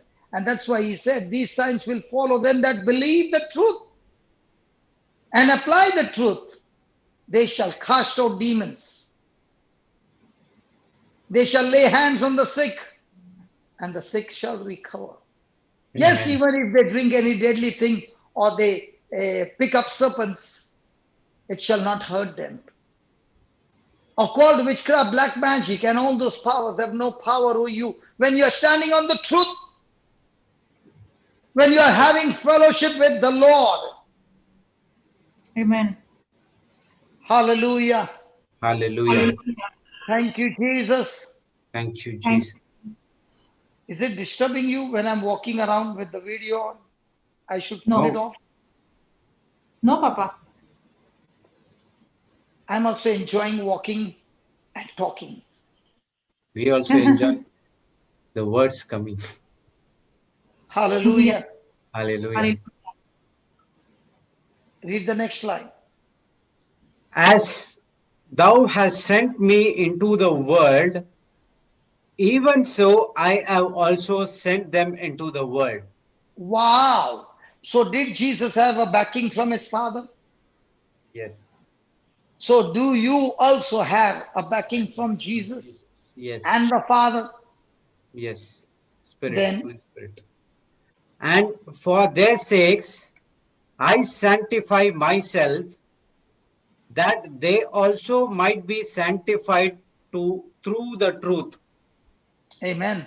Amen. So just as Jesus set himself apart from the world, in the same way, you and I are also setting ourselves apart from the world. Then Neither pray I for these alone, but for them also which shall believe on me through their word. Ah. So has Jesus already prayed for all of us? Yes, So now when the word of God is being preached, has Jesus prayed for the one who is hearing right now? yes. And what has he prayed for them who are hearing the word right now? Read the next line. That they all may be one, as thou, Father, art in me, and I in thee. So how will these people believe in Jesus? How will the people believe in Jesus? When they know the truth. Come on, read it, Baba. You just read the previous verse. Okay. I do not pray for these alone. But them also which shall believe on me through their word. Word of Ah, God. so how will they believe Through the word. when you and I go and speak The word of to God. them the word of God? They too will Believe. Believe. believe. Hallelujah. Hallelujah. Hallelujah. Hallelujah. Thank you, Jesus. Thank you, Jesus. And when they believe, there will be unity, and unity because of love. Now there will be no more hatred. There will be no more offense and bitterness and unforgiveness. There will be only love. And that love will keep us all united. And just as the Father is united with Jesus and Jesus is united with the Father, in the same way, they also may be one with Yes. the Father and the Son and the Holy Spirit. And also, they are one with each other. Read the next line. And I in thee, that they also may be one in us, that the world may believe that thou hast sent me. The world, who will believe? The world may believe. How will they believe? By your love. Love. Hallelujah. Hallelujah. So, how can we change the world from hatred to believe in Jesus? By By love. walking in love. Even when they hate you, you are not hating them back, but you are forgiving them and loving them. Amen. Praise God. Praise the Lord. Praise Hallelujah. God. Hallelujah. Is it good? Interesting? Yes. Yes. Yes. And this is how you face the world. And this is how you walk in humility. And this is how you are free from pride. You are free from ego and all kinds of arrogance because you have separated yourself for the Lord. Amen. Amen. Praise And God. this is what Jesus is saying, that he has made a prayer for us. And through this prayer, he keeps us protected from the world system. And that is the challenge. And that is the challenge. Thank you, Jesus. Thank you, Jesus. So just because the world system is bad, does that mean you have no chance to live victorious? No. No. We are living in a far supreme World. world than the Kingdom. world, the kingdom, than the kingdom of this world. Amen. Praise God. Praise the Lord. I also wanted to experiment how this works when I'm walking, and I found Yeah. it works beautiful without any problem. So now everywhere I go, I can be putting it on my body this way and walking and preaching. Haha, I don't need a cameraman now. I got my own cameraman close to me. Papa, Yes, everybody will wondering what are you talking about? I'm talking about when I go to preach, I used to carry another camera, and that camera would not allow me to move around, and I would be stuck in one place. And even at home, when I'm preaching, I'm stuck in one place. But today, God gave me wisdom, and He said, "Son, you can walk around, and there's no problem. Might be there is a little movement here and there, but it's good enough, and you are enjoying it, and I'm also enjoying it. Others I So feel a little sleepy and drowsy. Now it I'm is enjoying. equipment. So it's equipment where you are fixing uh, to your body where when you walk it captures. You're not holding it in your hand. But it looks like for us you're holding the camera and walking. No, I've not yet brought it. By evening, I should have one. Okay. So if my hand can be so good, the Okay. instrument So will be always better than this. If my hand is not moving that much, so the instrument will be much firmer than my hand, isn't it? it looks like I did not know. I was confused because you're holding it in the same position and walking for a long time. Because it will always be in the same position. It won't. The position will not change. Only the background, what you see moving, will change. Yeah. I am preparing myself for all purpose. There is always a preparation. There is always an experiment, and always upgrading. And I'm so much enjoying now that I Uh, don't have to sit in one Papa, place. Hmm. if two people are standing now, both will cover in the camera.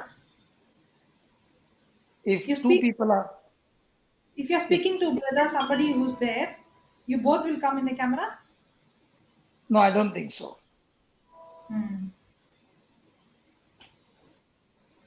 Then I will have to turn this way and turn my camera this way.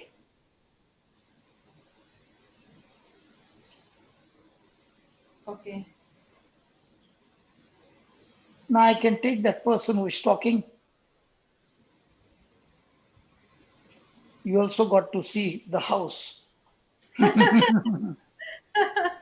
Yeah. Oh, you are holding the camera mobile in the hand. Yeah. Yeah, Okay. but now I just saw last night. That's why I'm always searching for something which can make uh, things Yes. easy and better. So I was watching how to get this camera fixed from my face at a distance, and I found that there is a system that you can put that in your neck, the like a hanger, and clip Okay. the mobile, and you can count your distance.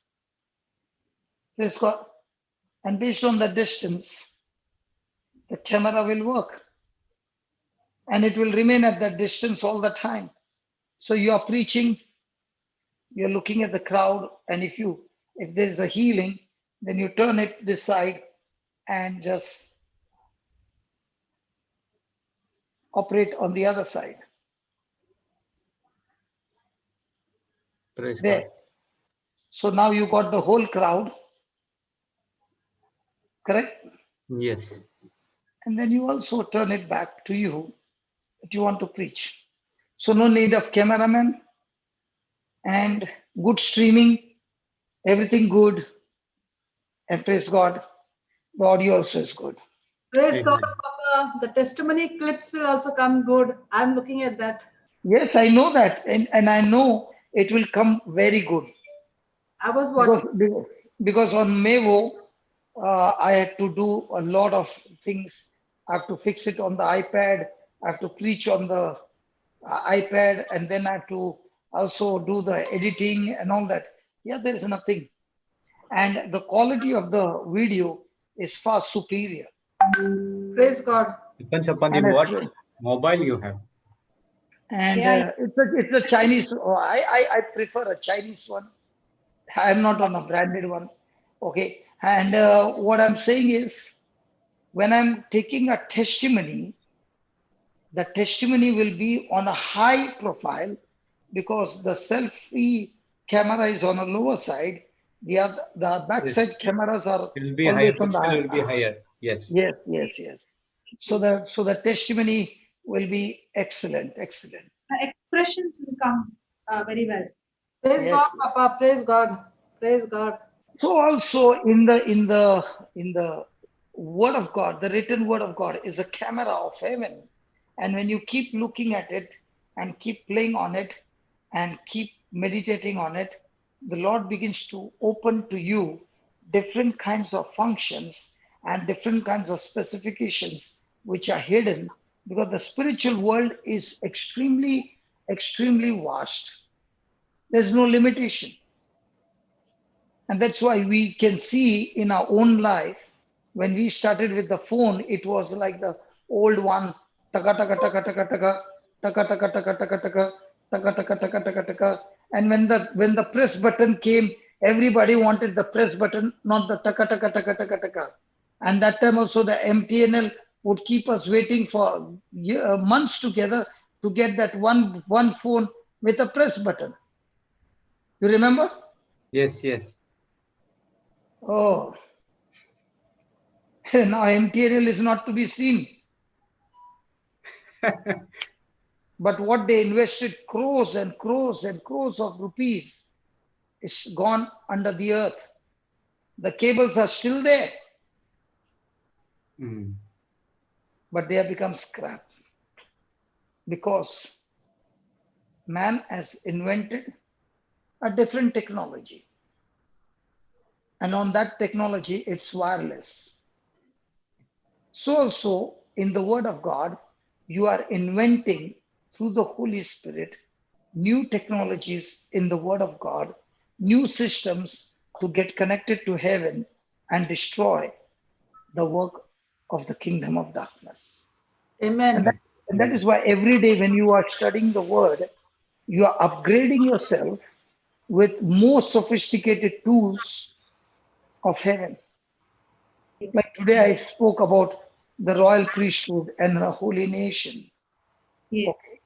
If you take that verse, it covers up much higher than by the stripes and wounds of Jesus I'm healed. Hmm. It includes everything. Yes. So it's all about how you're going to make a person understand and give them only a small packet of being healed. And after that, what? Life goes on the same. Only thing the body got healed, but the soul is sick. The spirit is still sick. Everything, relationships are sick, but only the body is healed. But if the person understands the word of God, that the word of God, the Lord wants them to have the whole package, then the whole system changes. Praise God. Amen. Praise the Lord. Thank you, Jesus. Praise God. So I think it's 1 o'clock, right? Yes. Yes. Here it's Look. 240. 2:40. Yeah. So it's time for lunch. Praise God. Praise God. Praise God. Okay. So you Thank you. can say the closing prayer and then we can go for lunch. And when we come back, we can connect with how we can overcome the trials of this world, the system of this world by tapping into the faith that comes from God. Praise God. Praise God. Go ahead. Thank you, Abba Father. Thank you, Jesus. Thank you, Holy Spirit, for this wonderful day. Thank you, Lord, for the time which we spent on you with the Word of God. We were studying the truth of what we are in Christ Jesus. All these days, the devil has kept us in his control. But Lord, you came to this planet Earth, shed your precious blood for us, and you redeemed and ransomed us from the kingdom of darkness and you translated into the kingdom of God, that through your work we have been inherited in our God's family and we are calling him as an Abba Father. Thank you, Lord, for this wonderful teaching given by Papa Johnson and Sister Jocelyn, where we have to show off to the world that we are a chosen generation, a royal priesthood, a peculiar people who are not on this world, but we belong to a spiritual world. By this, the people can see the spiritual manifestation have going through in our life, where we trust and believe only on the kingdom of God and not on the kingdom of world. Thank you, Lord, for this amazing teaching. Thank you, Holy Spirit, for making us this teaching a wonderful. Made this teaching very easy to understand. It showed what we are in Lord Jesus Christ when we look into the spiritual mirror. Thank you, Lord. And we are going for a break. When we come back, we learn more of these things, how to overcome those evil things to the word of God. We thank you and we praise you in the glorious name of Jesus. Amen, amen, amen. Amen. Praise the Lord. Thank you, brother. Thank you, Papa. Papa. Bye. Bye. Okay, we'll be back in 30 minutes. The meeting will be on and you can copy the chats.